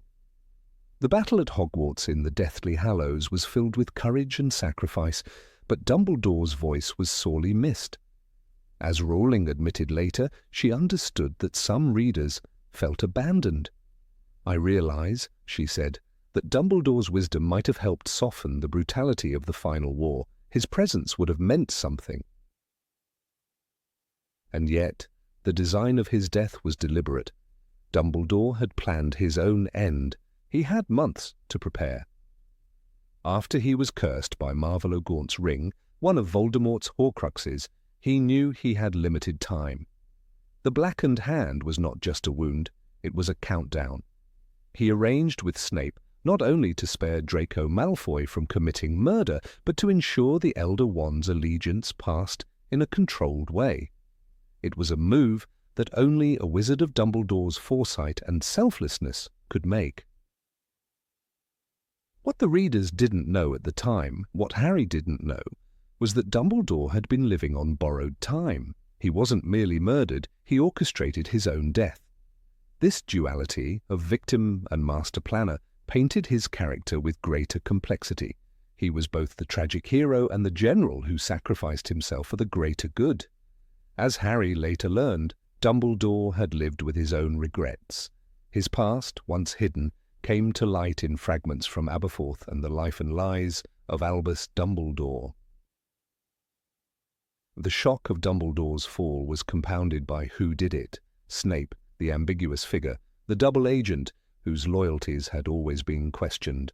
When he cast the killing curse, the betrayal felt complete. For a year, readers were left with burning fury. Had Dumbledore misjudged him? Was this trust, this Severus pleas, nothing more than a final mistake? And then, in the Deathly Hallows, the truth was revealed. Dumbledore had known, always. He had not begged for life. He had pleaded for the plan to be completed. "He has to kill me," Dumbledore had told Snape in The Prince's Tale, "and Voldemort must never know." It was a death with purpose, one layered in sacrifice. Snape bore the hatred of the world so that Dumbledore could die on his terms. The scene echoed with echoes of other great deaths in literature: Lear, Caesar, even Christ. A leader accepts fate not for glory, but because it will serve others. But was this noble or cruel? Even Rowling has wondered aloud whether taking Dumbledore from the readers was a misstep. "He was their North Star," she once said, "and I took it away." This awareness, this regret, speaks to the enormous emotional investment that Dumbledore carried. He was not just a mentor, he was a symbol of reason, of empathy, of wisdom wrapped in twinkling eyes. His death left a moral void. The impact of that void is clearest in The Deathly Hallows. Without Dumbledore, Harry, Ron, and Hermione flounder. They argue, they wander, they doubt their mission. At one point, Harry even doubts Dumbledore's intentions altogether, especially after reading Rita Skeeter's cruel portrait. Had the man he idolized been a manipulator? A power-hungry youth who once craved domination? Rowling allowed these questions to fester, knowing that grief includes disillusionment. The reader mourns but also reassesses. Dumbledore's flaws made him real. His plan to die was not born purely of nobility. It was born of guilt, of calculation, of control. He had used people before, Harry among them. "I was a boy who wanted to be good," he once confessed to Harry in King's Cross. The line lingered. He wasn't a saint, he was a man who carried too much and made mistakes. He saw himself in Harry and tried, perhaps too late, to prevent the same fall. Had Dumbledore lived, what role would he have played in the war? Some fans have theorized that he could have united the factions faster, discovered the last Horcruxes more efficiently, even killed Voldemort himself. But that was never Dumbledore's war to win. He understood better than anyone that Harry had to make the journey. "It is the unknown we fear when we look upon death and darkness," he once told Harry. That unknown became painfully real after his murder. The mechanics of his death also had magical implications. The Elder Wand, one of the Deathly Hallows, could only truly belong to someone who defeated its previous owner. If Snape had killed Dumbledore in anger, the wand's power would have shifted to him. But because Draco disarmed Dumbledore moments before, it was Draco, unknowing, unintentional, who became master of the wand. This twist, subtle and clever, would later allow Harry to triumph. Even in death, Dumbledore's plan held. Still, Fans return to that rooftop, to the moment of the curse, to the fall. They return not just for the tragedy, but for the stillness. Dumbledore doesn't scream, he doesn't fight, he falls like a man who knows his time has come. The image of him tumbling from the tower is one of the most haunting in the entire series. For a split second they saw him, silhouetted against the lightning, Rowling wrote. That moment, more than any, changed everything. Rowling later said she had envisioned Dumbledore's death years before she wrote it, but when the time came, it felt like losing a friend. Fans felt the same. He had been their voice of reason, their reassurance. In a world filled with shadows, he had been the candle. And though Harry inherited his legacy, the warmth of Dumbledore's presence could not be replaced. In King's Cross, a liminal space between life and death, Harry meets a spectral version of Dumbledore. It is here, at last, that the headmaster can speak freely. Do not pity the dead, Harry. Pity the living, and above all, those who live without love. It is a final benediction, a gift of clarity. But even this moment could not undo the ache left by his absence in the real world. Some fans wrote letters, others posted tributes.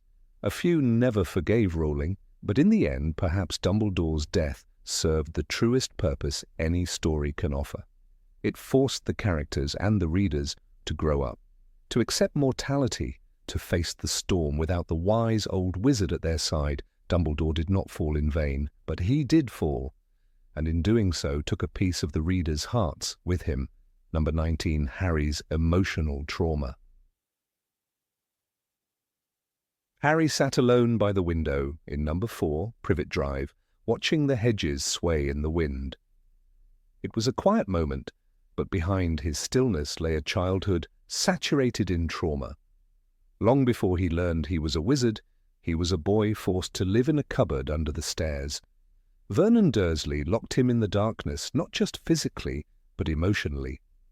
Petunia's coldness, Dudley's bullying, and the constant message that he was unloved shaped the mind of a child who had no defense. No adult ever intervened. No teacher questioned the bruises or the hollow look in his eyes. Harry was emotionally neglected for 10 years, yet when he boards the Hogwarts Express, he's presented as brave, curious, even happy. But real children who suffer this level of abandonment and abuse don't transition so seamlessly. Something was missing. Throughout the series, we watch Harry become the hero. He fights trolls, outwits dragons, faces death, and even walks to meet it willingly. But with every year at Hogwarts, the weight on his shoulders increases. Cedric Diggory dies before Harry's eyes, the first major loss he directly witnesses. The moment is horrifying. Harry watches the flash of green light and hears Cedric hit the ground. But after the initial panic, the trauma is swept aside. In Goblet of Fire, there is a funeral, some guilt, a sense of mission. But where is the long-term emotional fallout? Real survivors of such violence often face recurring nightmares, intrusive thoughts, panic attacks. In Harry's case, we're told he has visions. True, magical ones, but not emotional ones. He never breaks, he never falls apart. In Order of the Phoenix, Harry is isolated, angry, and mistrustful. This is perhaps the closest Rowling comes to portraying post-traumatic stress. He yells at Ron and Hermione, he suffers from nightmares, he avoids Dumbledore, but instead of exploring this as a consequence of accumulated trauma, the book frames it as teenage angst or the influence of Voldemort. "I don't want to be human," he screams in Dumbledore's office after Sirius's death, but again the catharsis is brief. By the next chapter, Harry is calmer, subdued. The emotional whiplash of losing a parental figure like Sirius, his first real father figure, is astonishing, and yet the grief is mostly folded into the plot. Rowling chooses to move the story forward, not let Harry sit with his pain. Sirius's death should have shattered Harry. Sirius was his last link to his parents, his sense of home, and his future. Losing him was not just personal, it was devastating on a spiritual level. But instead of seeing Harry spiral, we see him return to Hogwarts, continue his classes, plan the DA. It's not that grief can't coexist with life, it can, but the intensity of Sirius's loss is underwritten. The emotional complexity is flattened. Rowling later admitted in interviews that she feared overwhelming her young audience. She wanted Harry to be relatable, not broken. But that decision came at a cost. By minimizing Harry's psychological wounds, she inadvertently distanced him from readers who did know what trauma felt like. The scene in Half-Blood Prince where Dumbledore dies is another missed opportunity. Harry watches his mentor be thrown from a tower. It's a haunting moment. His body is frozen by a spell and he can't act. He watches helplessly. And yet, as the novel progresses, Harry's mourning is efficient. He allows himself a short moment of sorrow, then moves on. There's no reflection on the helplessness he felt, no rumination on what he could have done differently, no flashbacks to the horror. It is dealt with in a polished, almost tidy way. The rawness is absent. There's a line. He felt older than he had ever felt in his life, but that's all. The emotion is told, not shown. In real psychological terms, Harry exhibits classic signs of dissociation. He numbs himself. He becomes a soldier, not a boy. In Deathly Hallows, this becomes more pronounced. Harry moves from moment to moment, rarely processing what just happened. He buries Dobby with his own hands and feels sorrow, yes, but it's contained.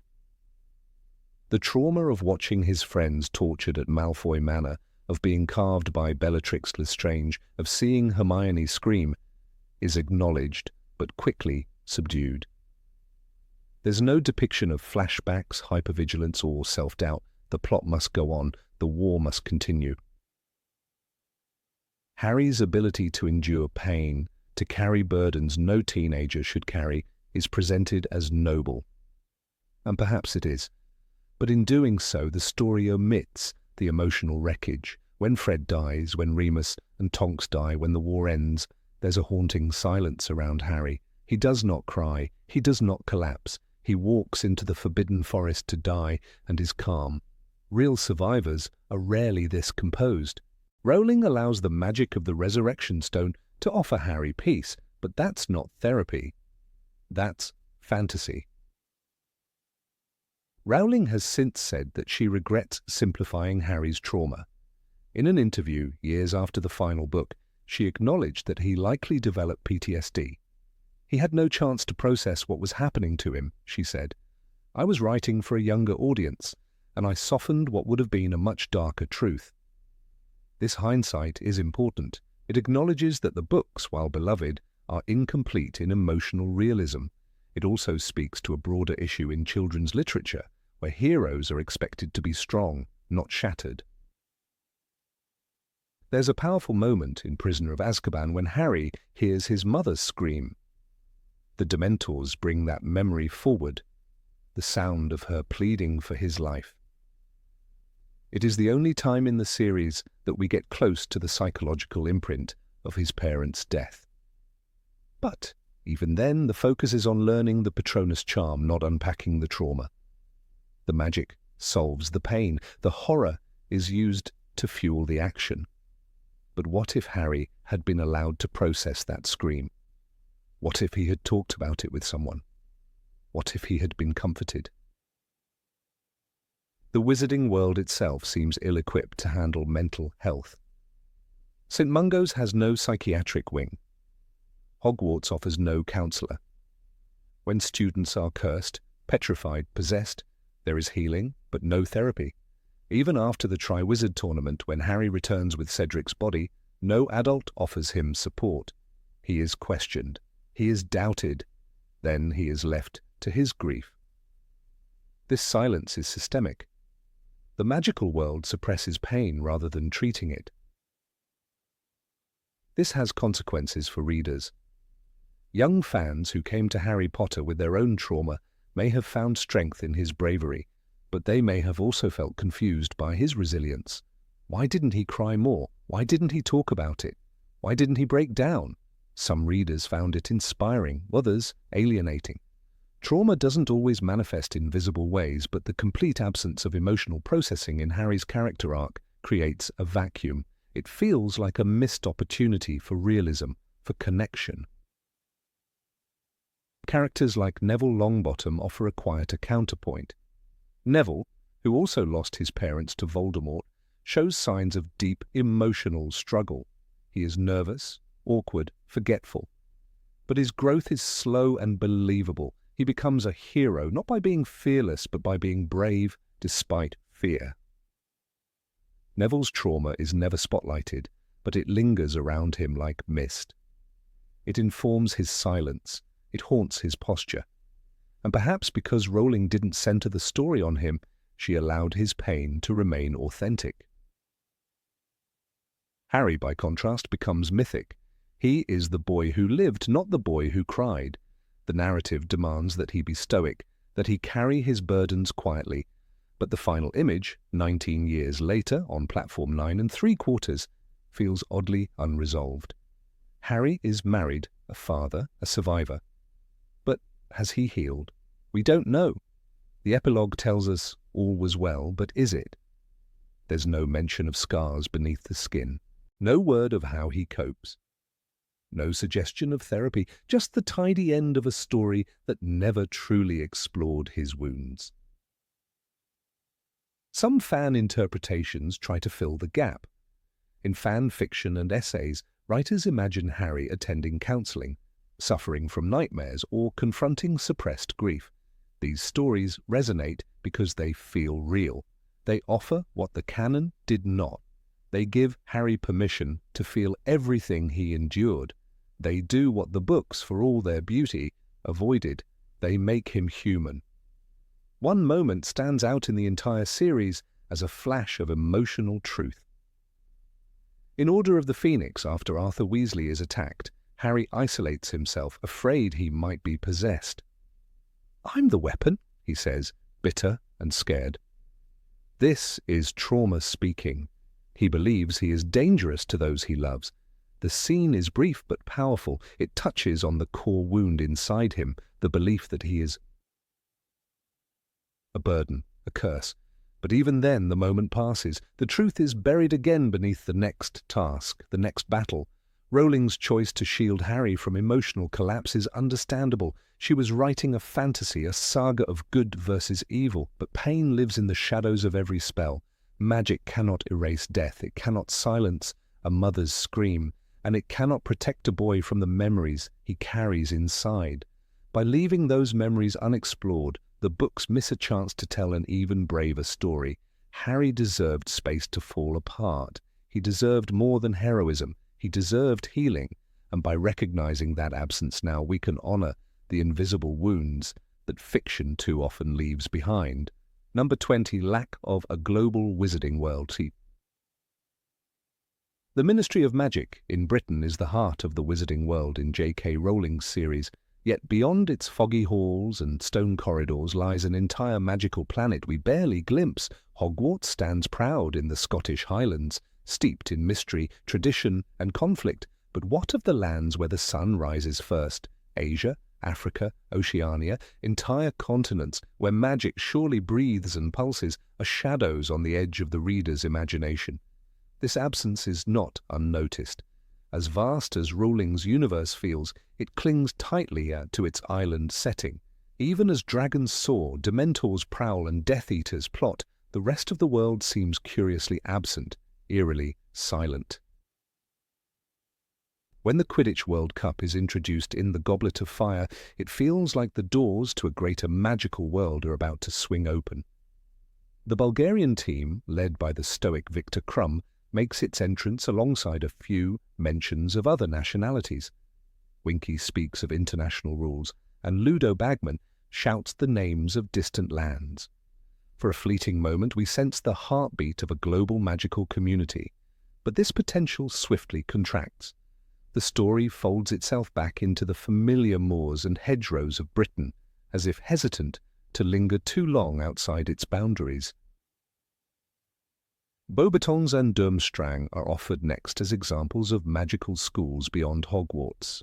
Beauxbaton, nestled in the Pyrenees, and Durmstrang, shrouded in northern snows, hint at an education system as ancient and proud as Hogwarts. but their customs, their spell work, their magical philosophies remain frustratingly vague. The Tri-Wizard tournament should have been the perfect chance to explore how wizards think and behave differently across cultures, how charms evolve, how creatures are classified, how history diverges. Instead, Durmstrang is summarized in the harshness of Karkaroff's glare, while Beau Baton is reduced to its elegant carriage and fluttering uniforms. The United States gets its brief spotlight in Rowling's later work, particularly in Fantastic Beasts and Where to Find Them. The Magical Congress of the United States of America, MACUSA, is introduced, ruling from the Woolworth Building in New York. But even then, the window into American magical society is clouded.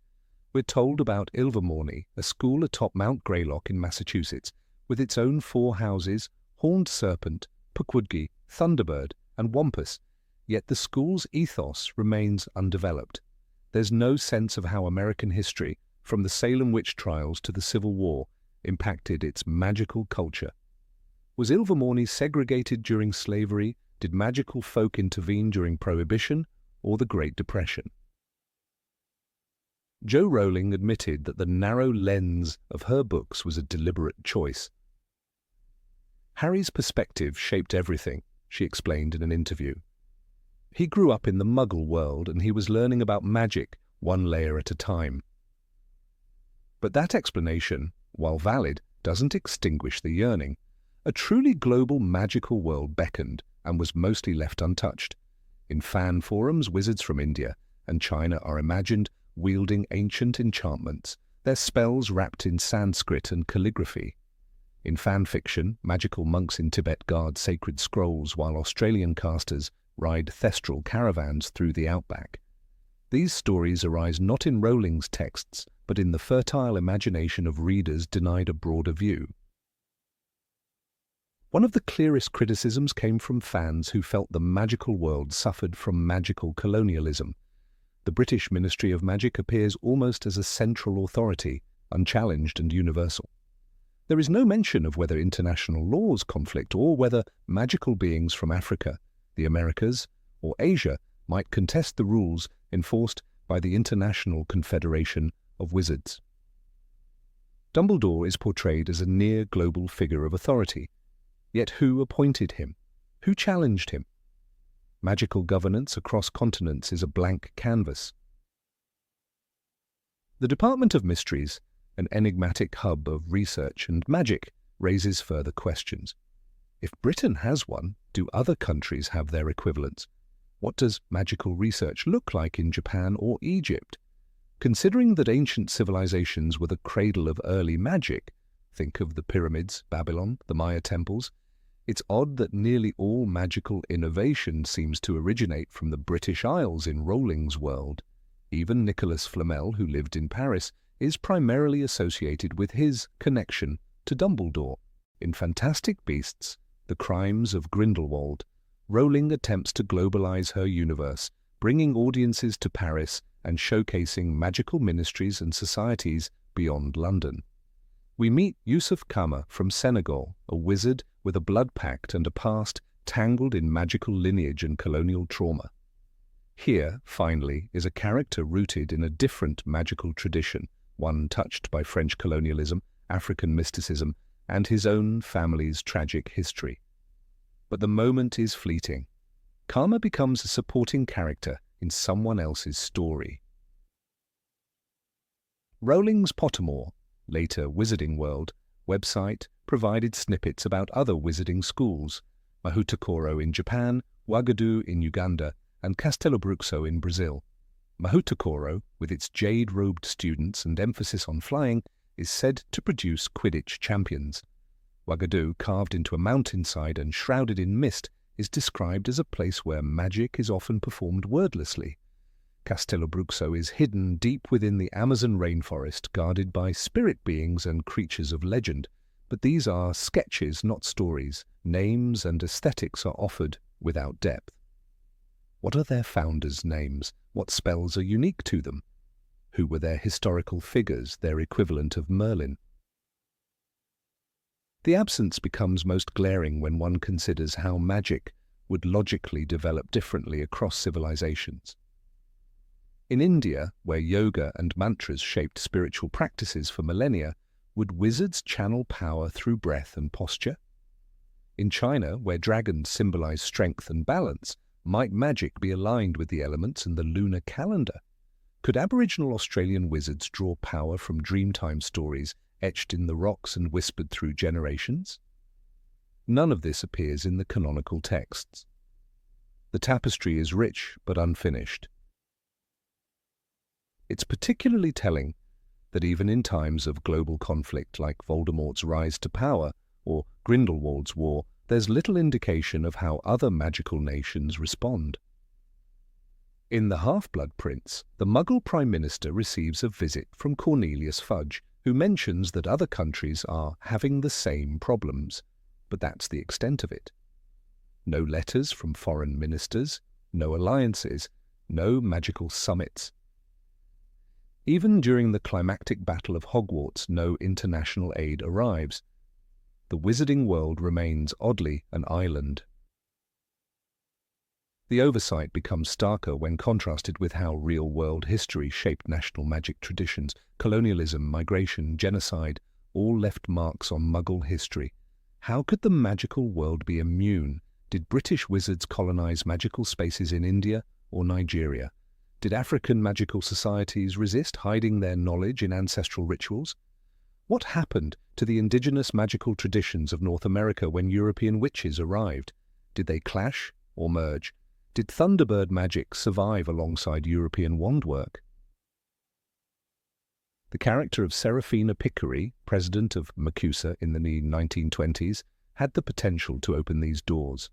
A powerful black woman in a position of leadership during a time of racial segregation raises countless questions. Was magical America more progressive than Muggle America? Did wizards have their own racial tensions? What role did Picquery play in integrating magical society? The films brush past these questions, never diving deeper. One cannot help but wonder how the wizarding world viewed Muggle events like Hiroshima or apartheid. Did Asian magical societies respond to the atom bomb? Did they intervene? Or did they hide, like the British wizards, behind the statute of secrecy? And if they did hide, did they do so willingly or under duress? The global implications of secrecy are never explored. Who enforces it? Who benefits? Who resists? Consider the magical fauna of the world, fantastic beasts and where to find them. Lists creatures from across the globe, the thunderbird from Arizona, the nundu from East Africa, the zuwu from China. But again, they are observed through a British lens. Newt Scamander catalogues them, captures them, studies them. The question of whether these creatures are sacred, worshipped or feared in their native lands is barely touched. When a zuwu tears through Paris, it's treated as an exotic pet, beautiful, powerful, but disconnected from its cultural roots. In a brief passage on Pottermore, it is stated that wands are a Western invention and that many magical communities around the world perform magic using other means, hand gestures, spoken words, rituals. This detail, rich with implications, is never explored further. If wands are a European tool, does that mean Western magic colonized and standardized other magical traditions? Did wand law replace native magical expressions? Were there conflicts over magical orthodoxy? The magical world outside Britain is an open field for storytelling, unexplored lands echoing with the spells of ancient empires and forgotten languages. A Japanese student at Mahutakoro might duel using precision-based wind magic passed down from samurai enchanters. An Egyptian witch might consult tomb scrolls enchanted with hieroglyphic charms. An Inuit wizard could read the aurora to forecast magical storms. All of this remains absent from the core narrative, not because it isn't possible, but because the series chose not to look outward. Rowling has since expressed regret over this limitation.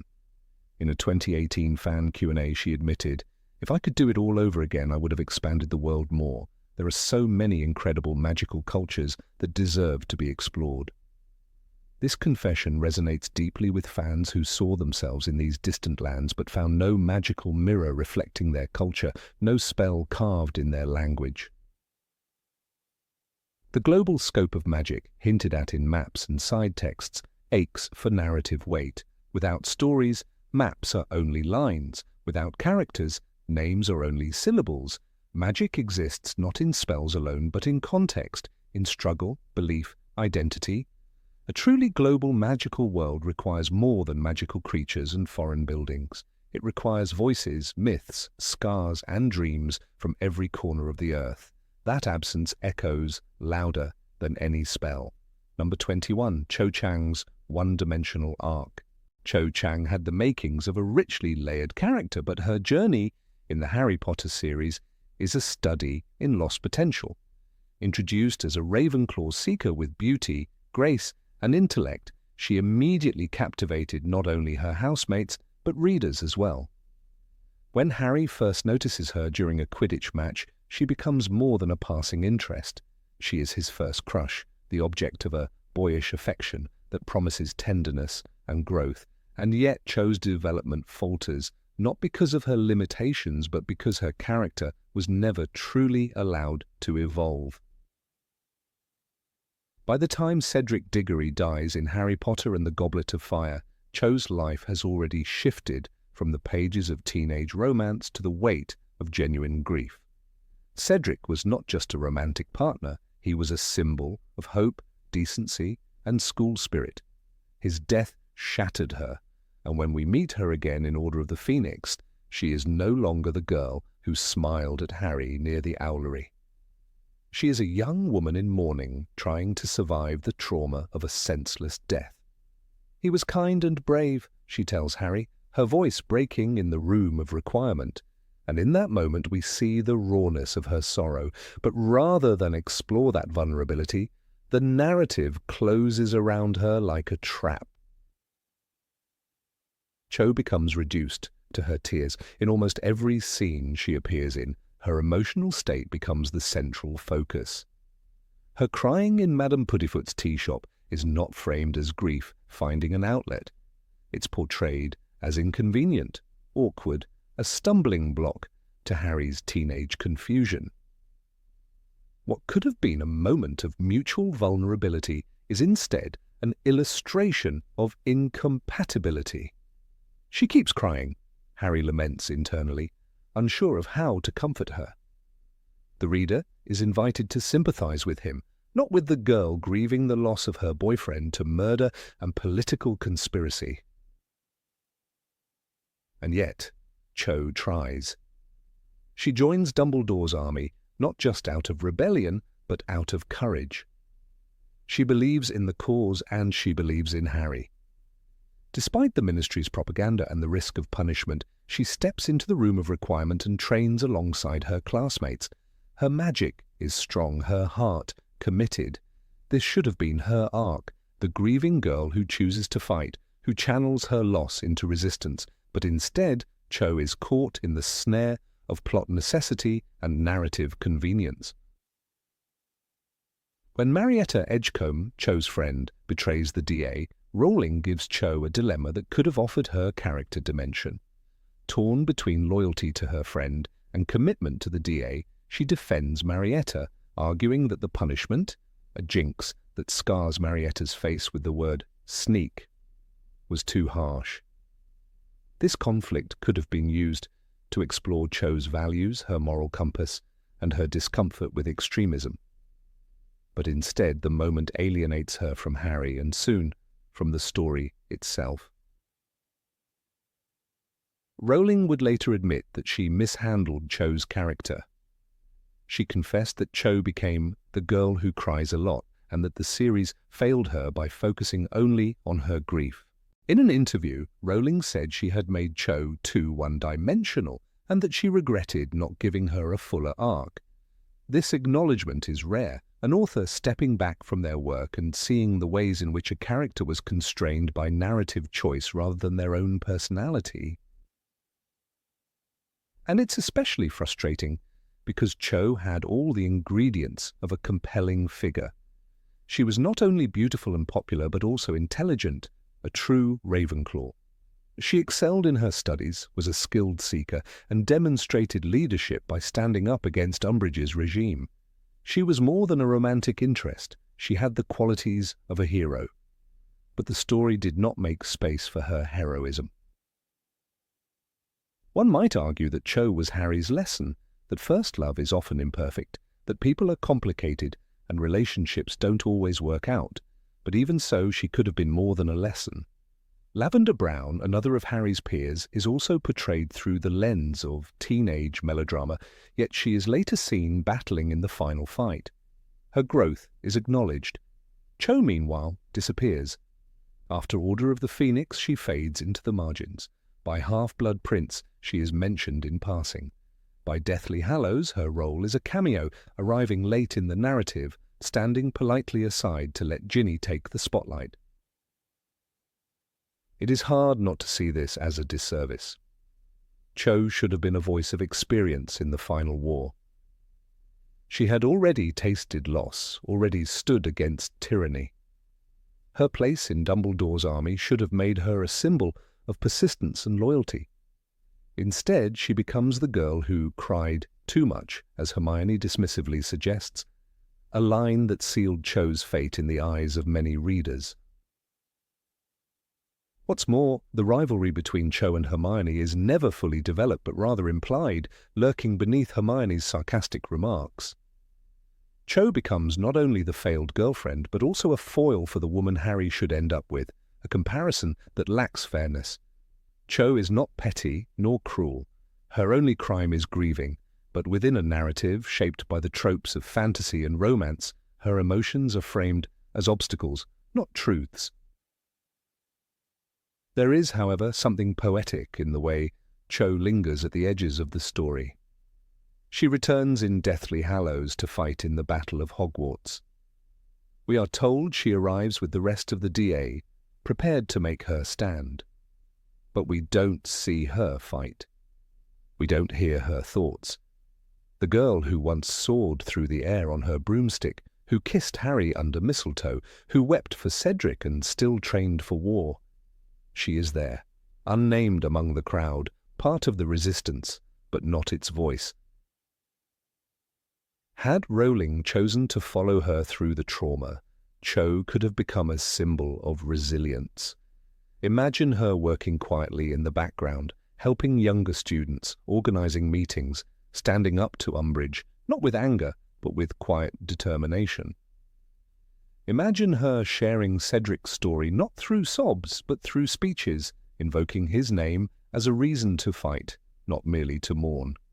That Cho exists in the imagination, not the canon. Some fans have attempted to reclaim her story. In fan fiction and essays, Cho is often rewritten as a survivor, someone who becomes a healer or a professor or an aura.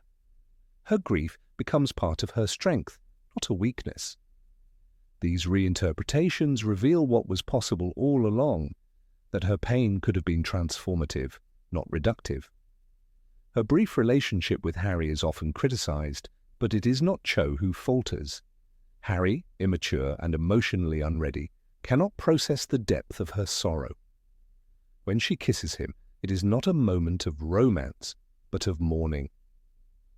She was crying, Harry tells Ron afterward, confused and frustrated. He does not understand that she kissed him not out of passion, but because he knew Cedric, because he was close to the last person she loved. That is not a weakness in Cho, it is a truth about grief. And grief is not always graceful. Cho's story could also have illuminated the cultural complexities that Rowling never explored.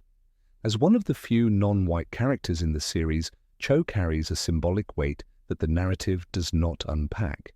She is Scottish Chinese, yet her background is never examined. We don't meet her family, we don't hear about her heritage. In a world rich with magical cultures, Cho's identity is flattened into a name and a face, and that absence is deeply felt. In fact, her name, Cho Chang, has often been criticized as sounding more like a stereotype than a carefully constructed character. There is a lack of authenticity in her representation, a sense that she was created to fill a role rather than to be a person. And when that role was fulfilled, the first crush, the failed romance, the tearful girlfriend, she was quietly removed. But Cho deserved more than a narrative function. She deserved to be shown healing. She deserved a moment of victory. She deserved to tell Cedric's story in her own voice, not through tears or awkward silences, but through strength. In the hands of another writer, perhaps she would have stood beside Luna and Neville, strategizing, protecting the castle, comforting the injured. Instead, she is left unnamed in the final tally of heroes. Even her departure is silent. We do not know what becomes of her after the war. We are told of Harry, Ron, Hermione. We learn of Neville, Luna, even Draco. But Cho fades once again. The girl who kissed Harry in the room of requirement, who flew through the skies with the Ravenclaw team, who wept for Cedric's death, who defied Umbridge's regime. She becomes a footnote. And so when readers revisit the series, they sometimes skip her chapters, finding them painful or irrelevant. But Cho's chapters are essential. They are the story of what grief looks like at 16. They are a reminder that bravery isn't always loud, that some warriors cry in tea shops, that some carry their loss in every spell they cast. Rowling's apology is a bittersweet admission. It acknowledges what readers have long known. Cho Chang was more than she was allowed to be, and while the books cannot be rewritten, we can at least remember her not as the girl who cried too much, but as the girl who loved, who lost, and who tried, even when the story forgot her. Number 22. Draco Malfoy's Missed Redemption. In the half-lit corridors of Hogwarts, burdened with fear and pride, Draco Malfoy moved like a shadow. He was no longer the sneering boy who boasted about bloodlines and broomsticks in his first year. By the time the Half-Blood Prince begins, the laughter had died from his lips. What replaced it was something darker, heavier, something that aged him far beyond his 17 years, the boy who once scoffed. And Harry's courage now had to summon more than just swagger. He had to summon the strength to kill. Draco was given a mission by Voldemort himself, a punishment disguised as honor. The Dark Lord did not trust Lucius anymore. After the disaster at the Department of Mysteries, Lucius had lost both favor and freedom. Narcissa, in desperation, begged Severus Snape to protect her son, binding him by an unbreakable vow. All of this left Draco with the weight of a man's failure and the threat of death hanging over his family. And in that pressure cooker of expectation, fear, and revenge, a frightened child was told to commit murder. What followed was a slow unraveling. Draco grew pale, skinnier, and haunted. He avoided his usual haunts, lost interest in petty torment, and obsessed over a vanishing cabinet hidden in the room of requirement. He worked alone. Even Crabbe and Goyle, once constant shadows, were reduced to polyjuice potion guards rather than companions. He could not share his burden. This was not a prank, not a childish scheme. It was life and death, and it was breaking him. One scene in particular reveals the depths of Draco's disintegration. In Moaning Myrtle's bathroom, he stands crying, water dripping from his face, not from the taps but from his eyes. "No one can help me," he says, not to Myrtle, not even to himself, but as a lament to the universe. The boy who once relished attention now pleads for invisibility. The sudden intrusion of Harry, followed by the use of Sectum Sempra, and the pool of blood on the floor, do not shock Draco as much as they shock the reader. He's not angry, he's defeated. That moment does not mark a turning point, but a further descent. The culmination of Draco's arc, at least what we are allowed to see, occurs atop the astronomy tower. There he faces Albus Dumbledore, unarmed, weakened, and calmly resigned. "You're not a killer," Dumbledore says. And Draco doesn't deny it.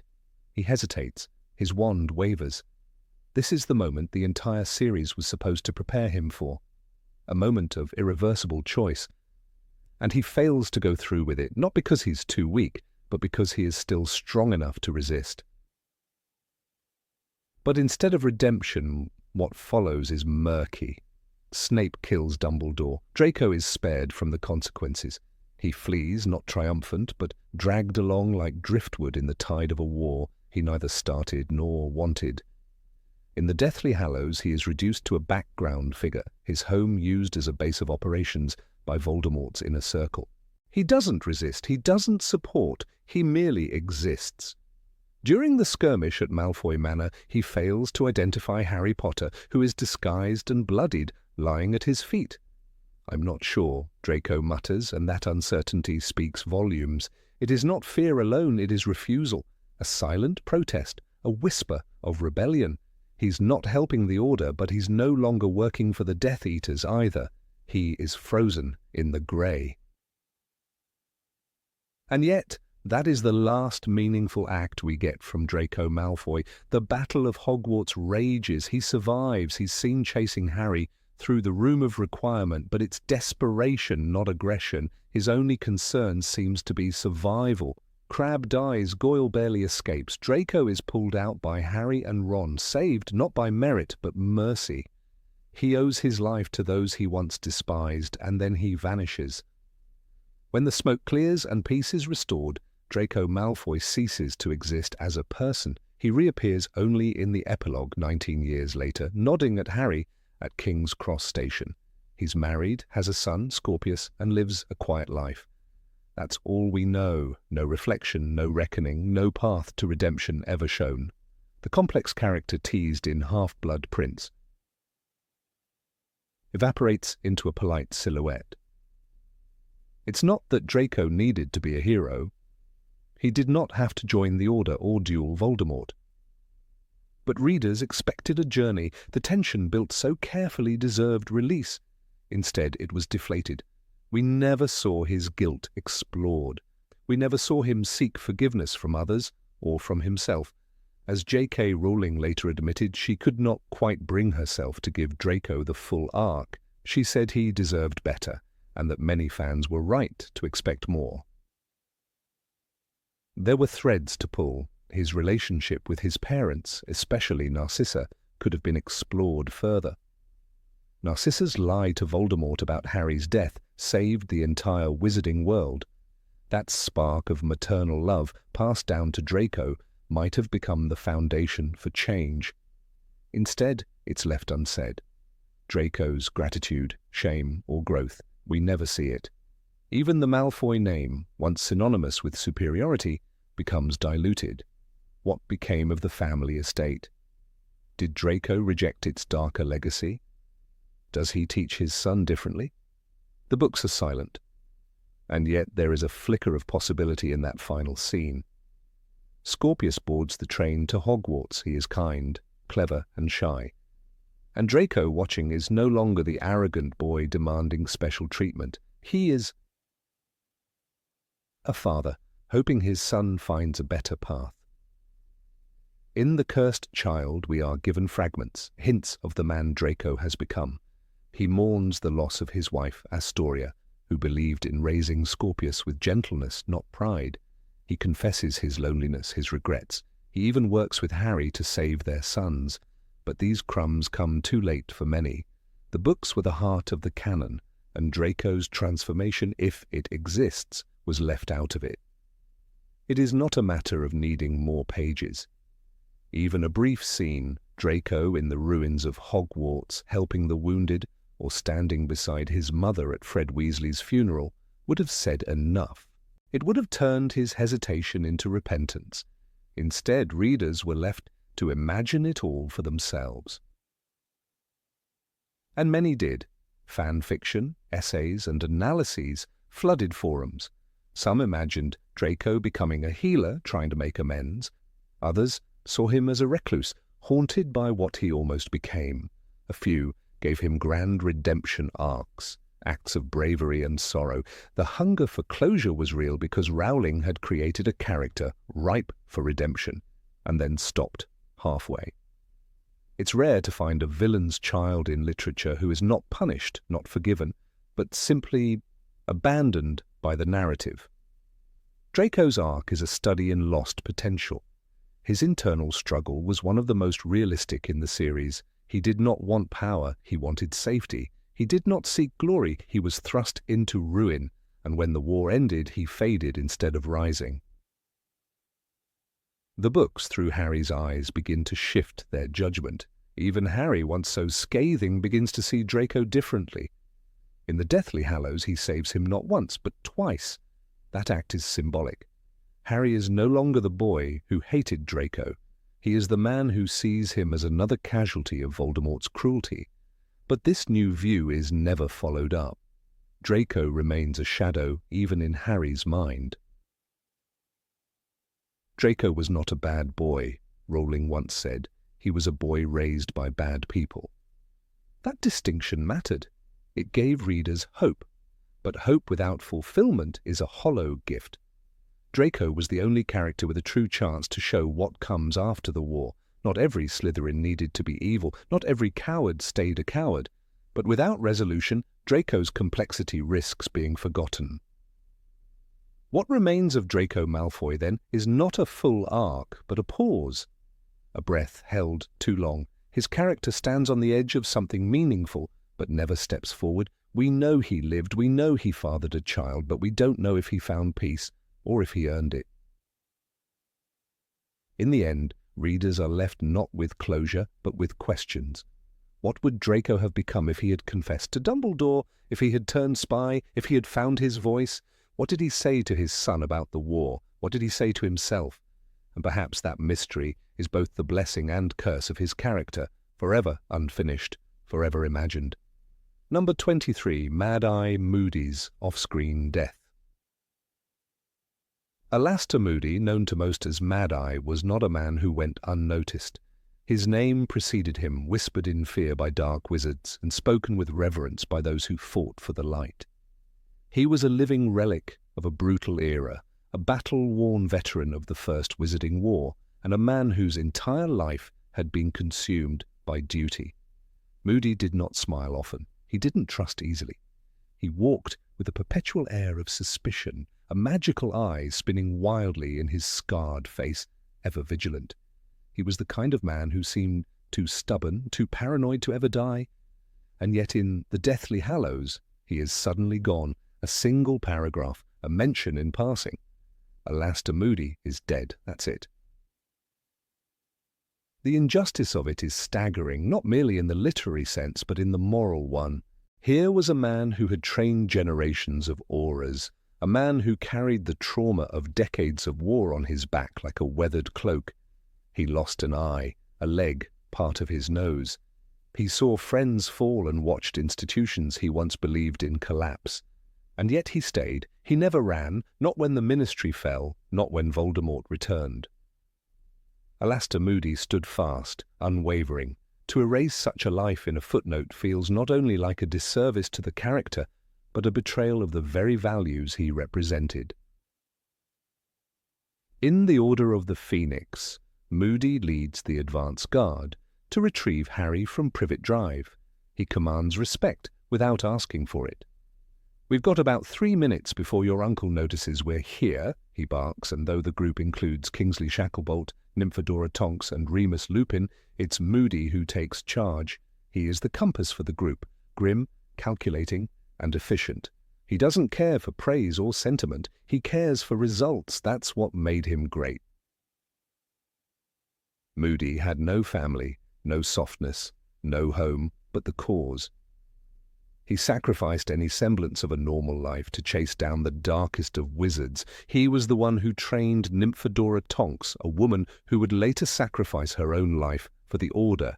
He mentored Kingsley Shacklebolt, who would become Minister for Magic. He was a moral anchor for so many, even Harry, who trusted Moody long after discovering that the man who taught him in his 4th year was, in fact, Barty Crouch Jr. in disguise. I liked the real Moody. Harry admits in Order of the Phoenix. He never let his guard down. And yet, when the Battle of the Seven Potters begins, arguably one of the most important missions for the Order, Moody doesn't even get a death scene. We don't see him fight. We don't see him fall. Instead, we are told by Bill Weasley, Mad Eye's dead. The words are blunt, almost careless. He died protecting the decoy operation, likely struck by Voldemort himself. His body is never recovered. His wand is taken. There is no funeral, no farewell, no time to mourn. It is an unceremonious end for a man who gave his life to a war that never seemed to end. J.K. Rowling has since acknowledged this choice. She explained that Moody's death was written this way to show the suddenness and brutality of war. In real conflicts, heroes fall without ceremony. Sometimes they simply vanish. But even she admitted, I regret not giving Moody a proper send-off. He deserved it. He was a true hero. This regret hangs heavy, not just because of what was omitted, but because of what it cost the narrative, the sense of closure, of earned sorrow, of honoring sacrifice. Sirius Black dies in Order of the Phoenix, and though his death is shocking, it's given space. The veil swallows him. Harry screams. We see the grief unfold, raw and jagged. Dobby dies in Deathly Hallows and is buried with a hand-carved epitaph. Remus and Tonks lie side by side in the Great Hall, their hands nearly touching. Even Colin Creevey, the young Gryffindor boy with a camera and too much heart, is shown lying among the fallen. But not Moody. He is absent in death, just as he was distant in life. An irony that cuts deeper than expected. This was a man who kept his own eye in a magical box, who filled his home with jinxes and traps to protect against enemies, real and imagined. When Harry visits his house at number 12, Grimmauld Place, it's Moody's presence that lingers. The glass eye embedded in the front door is a chilling reminder that even in death, Moody is watching. And yet that eye is later found nailed to Dolores Umbridge's door. A horrifying desecration of a war hero. It's not just that he died. It's that even in death, his memory is violated. The most painful aspect of Moody's death is how little it affects the narrative afterward. Harry does not grieve. Ron does not speak of him. The Order moves on. There is a moment in the woods where Harry wonders if he should go after the body, but it's brief, fleeting. Moody becomes another name on the long, bloody list. For a man who symbolized vigilance and resistance, his absence leaves no ripple. It's as though the magical world never quite knew how to honor someone like him. Too severe, too strange, too broken to mourn properly.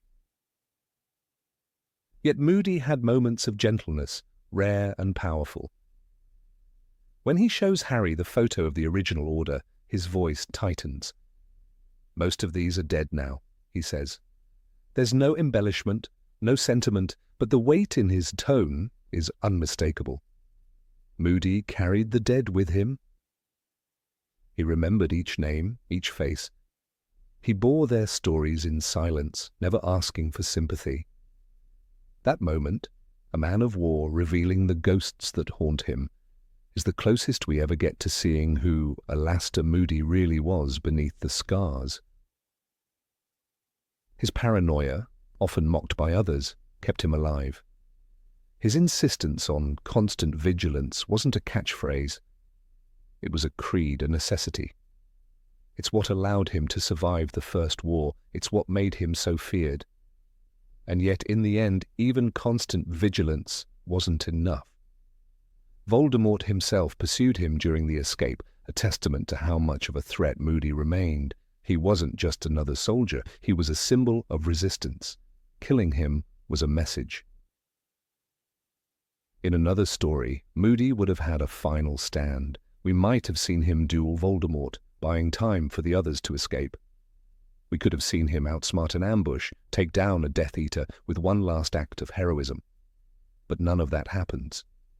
His end is as abrupt as a slammed door. In a series so rich with climactic confrontations, it is almost jarring to see such a pivotal character vanish without one. There is a cruel poetry in Moody's fate. For a man who saw death so many times, perhaps it was fitting that his own came without spectacle. But readers are not soldiers. We need stories. We need farewells. The pain of Moody's death lies not only in its suddenness, but in its silence. It teaches the lesson Rowling intended, that war does not wait for elegies. But it also robs us of the chance to say goodbye. When we think of the greats of the Second Wizarding War, Moody's name deserves to be spoken alongside Dumbledore's, alongside Remus Lupin's, alongside Fred Weasley's. He fought not for glory or family or revenge. He fought because he believed that evil must be stopped.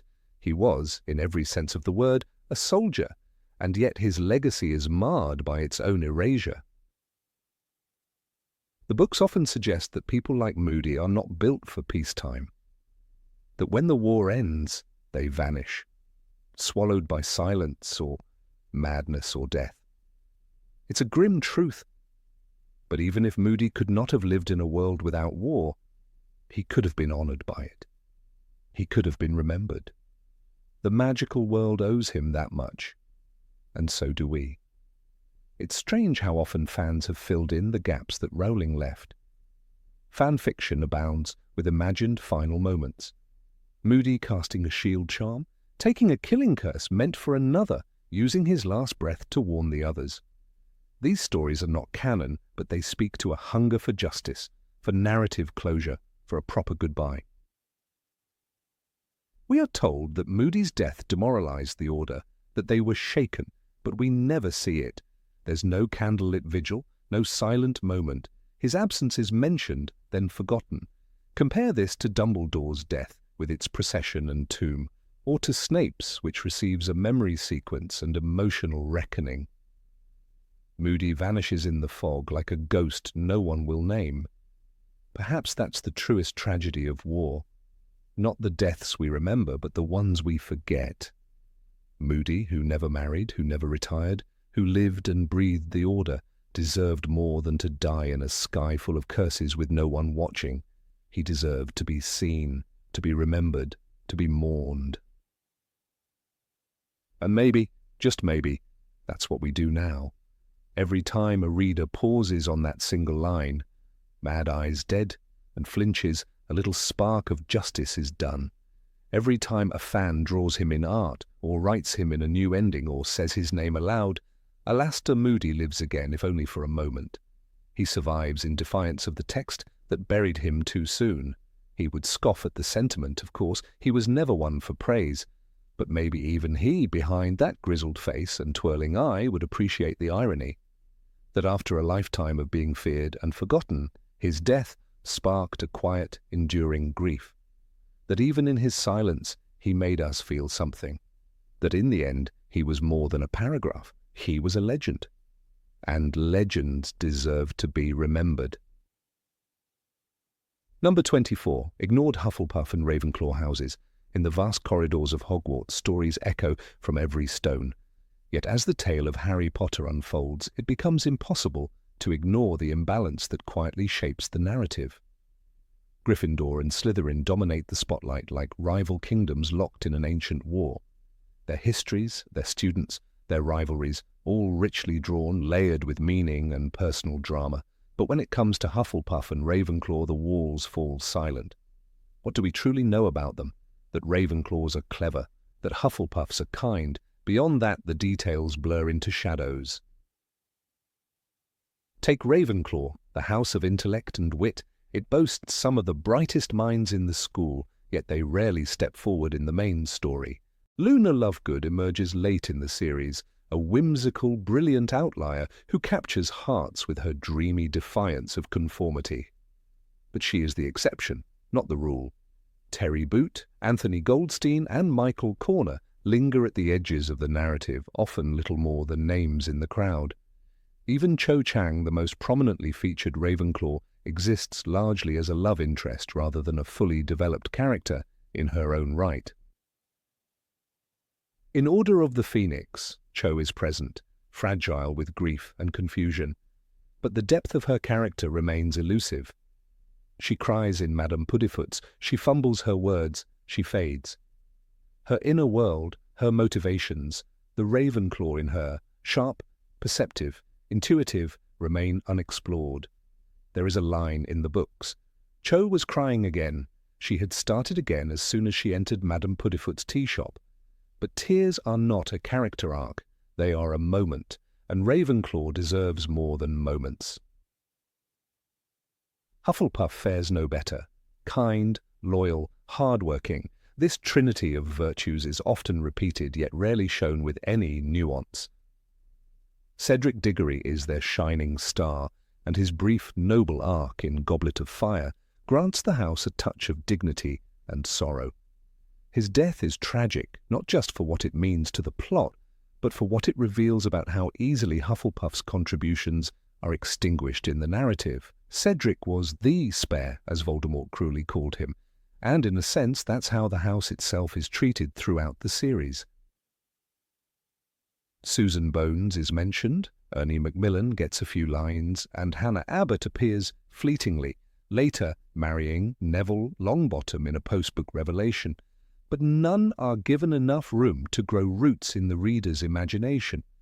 There is no moment when the full force of Hufflepuff loyalty is felt in action, no grand display of collective kindness or perseverance that defines the house in the way bravery defines Gryffindor or ambition defines Slytherin. We are told they are kind, but we are not shown it. Even the house common rooms, which serve as sanctuaries for the characters, are unevenly portrayed. Gryffindor's tower is richly described, warm and vivid, a place of safety and camaraderie. Slytherin's dungeon is dark, mysterious, filled with green light and ancient stone. Ravenclaw's airy tower, with its bronze eagle knocker and riddles at the door, is mentioned only briefly.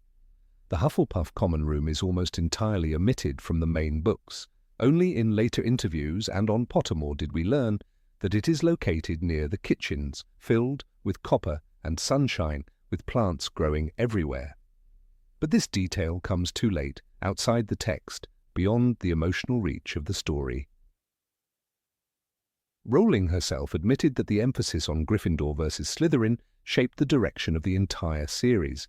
She focused so intensely on the dichotomy of courage and cunning that the other virtues, wisdom and loyalty, faded into the background.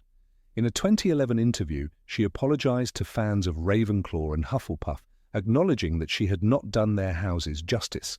"I was very focused on the Gryffindor-Slytherin conflict," she said, "and in hindsight, I do think I neglected the others." This confession, honest and humble, aligns with what many readers sensed. The Sorting Hat, in its own way, hints at this imbalance. Every year it sings a different song, but in each version it returns to the same familiar refrain. The brave of Gryffindor, the cunning of Slytherin, the wise of Ravenclaw, the just of Hufflepuff. Yet the stories it introduces fail to balance on the four legs of the Hogwarts table. Instead, two legs bear all the weight, while the other two remain ornamental. One might point to Luna Lovegood as proof that Ravenclaw had its champion, but Luna, while wonderful, is portrayed as eccentric and otherworldly. She does not represent the sharpness of Ravenclaw intellect in a traditional sense. Her wisdom is intuitive, not academic. The house founded by Rowena Ravenclaw, wit beyond measure is man's greatest treasure, deserves at least one character who embodies that kind of cerebral brilliance in the text. A strategist, a philosopher, a quiet genius. But we do not see them. Similarly, Hufflepuff never gets its defining battle. No student from this house is seen standing in the front lines with the weight of the world on their shoulders. When the final battle begins in Deathly Hallows, it is mostly Gryffindors and a few Ravenclaws who take central stage. Zacharias Smith, a Hufflepuff, is depicted as a coward who flees. It's a curious and damaging choice. Why not show a Hufflepuff standing firm in loyalty, refusing to abandon their friends? The tragedy is that these houses had the potential to offer deeply rich themes. Ravenclaw could have explored the burden of brilliance, the isolation of intellect, the loneliness of being the smartest person in the room. Hufflepuff could have delved into quiet heroism, the kind that doesn't seek glory but stands when no one else will. These are powerful archetypes, ripe for storytelling, but the series never goes there. The narrative lens never turns. Instead, we see countless pages devoted to Gryffindor's triumphs and Slytherin's manipulations. Their students are layered, contradictory, fascinating. Draco Malfoy, for instance, evolves from a sneering antagonist into a troubled young man torn by family loyalty and fear. Severus Snape, a former Slytherin, becomes one of the most morally complex figures in the entire saga. Gryffindors, like Neville, grow in strength and resolve, proving that heroism comes in many forms. But where are the Ravenclaw equivalents, the Hufflepuff rebels? The imbalance extends to the Quidditch pitch too. Hufflepuff and Ravenclaw teams play matches, but they are often mentioned in passing. There are no dramatic saves by Ravenclaw keepers, no underdog victories by Hufflepuff beaters. Even their robes, yellow and blue, fade into the background of a series obsessed with red and green. The Triwizard Tournament, a perfect opportunity to explore inter-house unity and contrast, gives us Cedric Diggory, only to kill him off. His death becomes a symbol of Voldemort's return, rather than a deeper exploration of Hufflepuff's values. Cedric was the best of his house, brave, fair, humble. He shared the victory with Harry, not out of strategy but out of decency.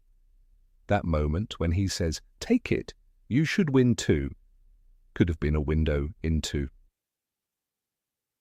Hufflepuff's quiet nobility. Instead, it becomes a prelude to tragedy. Even the ghosts of these houses are marginalized. The Grey Lady, Helena Ravenclaw, only receives attention in the final book, when her secret about the diadem becomes crucial. The Fat Friar, Hufflepuff's ghost, is barely more than a name. Meanwhile, the Bloody Baron and nearly headless Nick are featured in memorable scenes that give insight into their pasts and personalities. The imbalance, once noticed, is everywhere. This skewed focus limits the world building. Hogwarts, while grand and magical, begins to feel like a two-house school with two appendages. The Sorting Hat urges unity, pleads against division, but the narrative contradicts this plea. The houses remain islands, and two of them remain largely unexplored. Fans have taken up the task of filling the void. Countless fanfictions and essays attempt to breathe life into the forgotten houses. Artists imagine what Ravenclaw strategy sessions might look like or what Hufflepuff rituals might exist. But this supplemental world-building, however creative, exists only because the original text left space unfilled. Rowling built a vast stage, but only half the cast ever got to speak.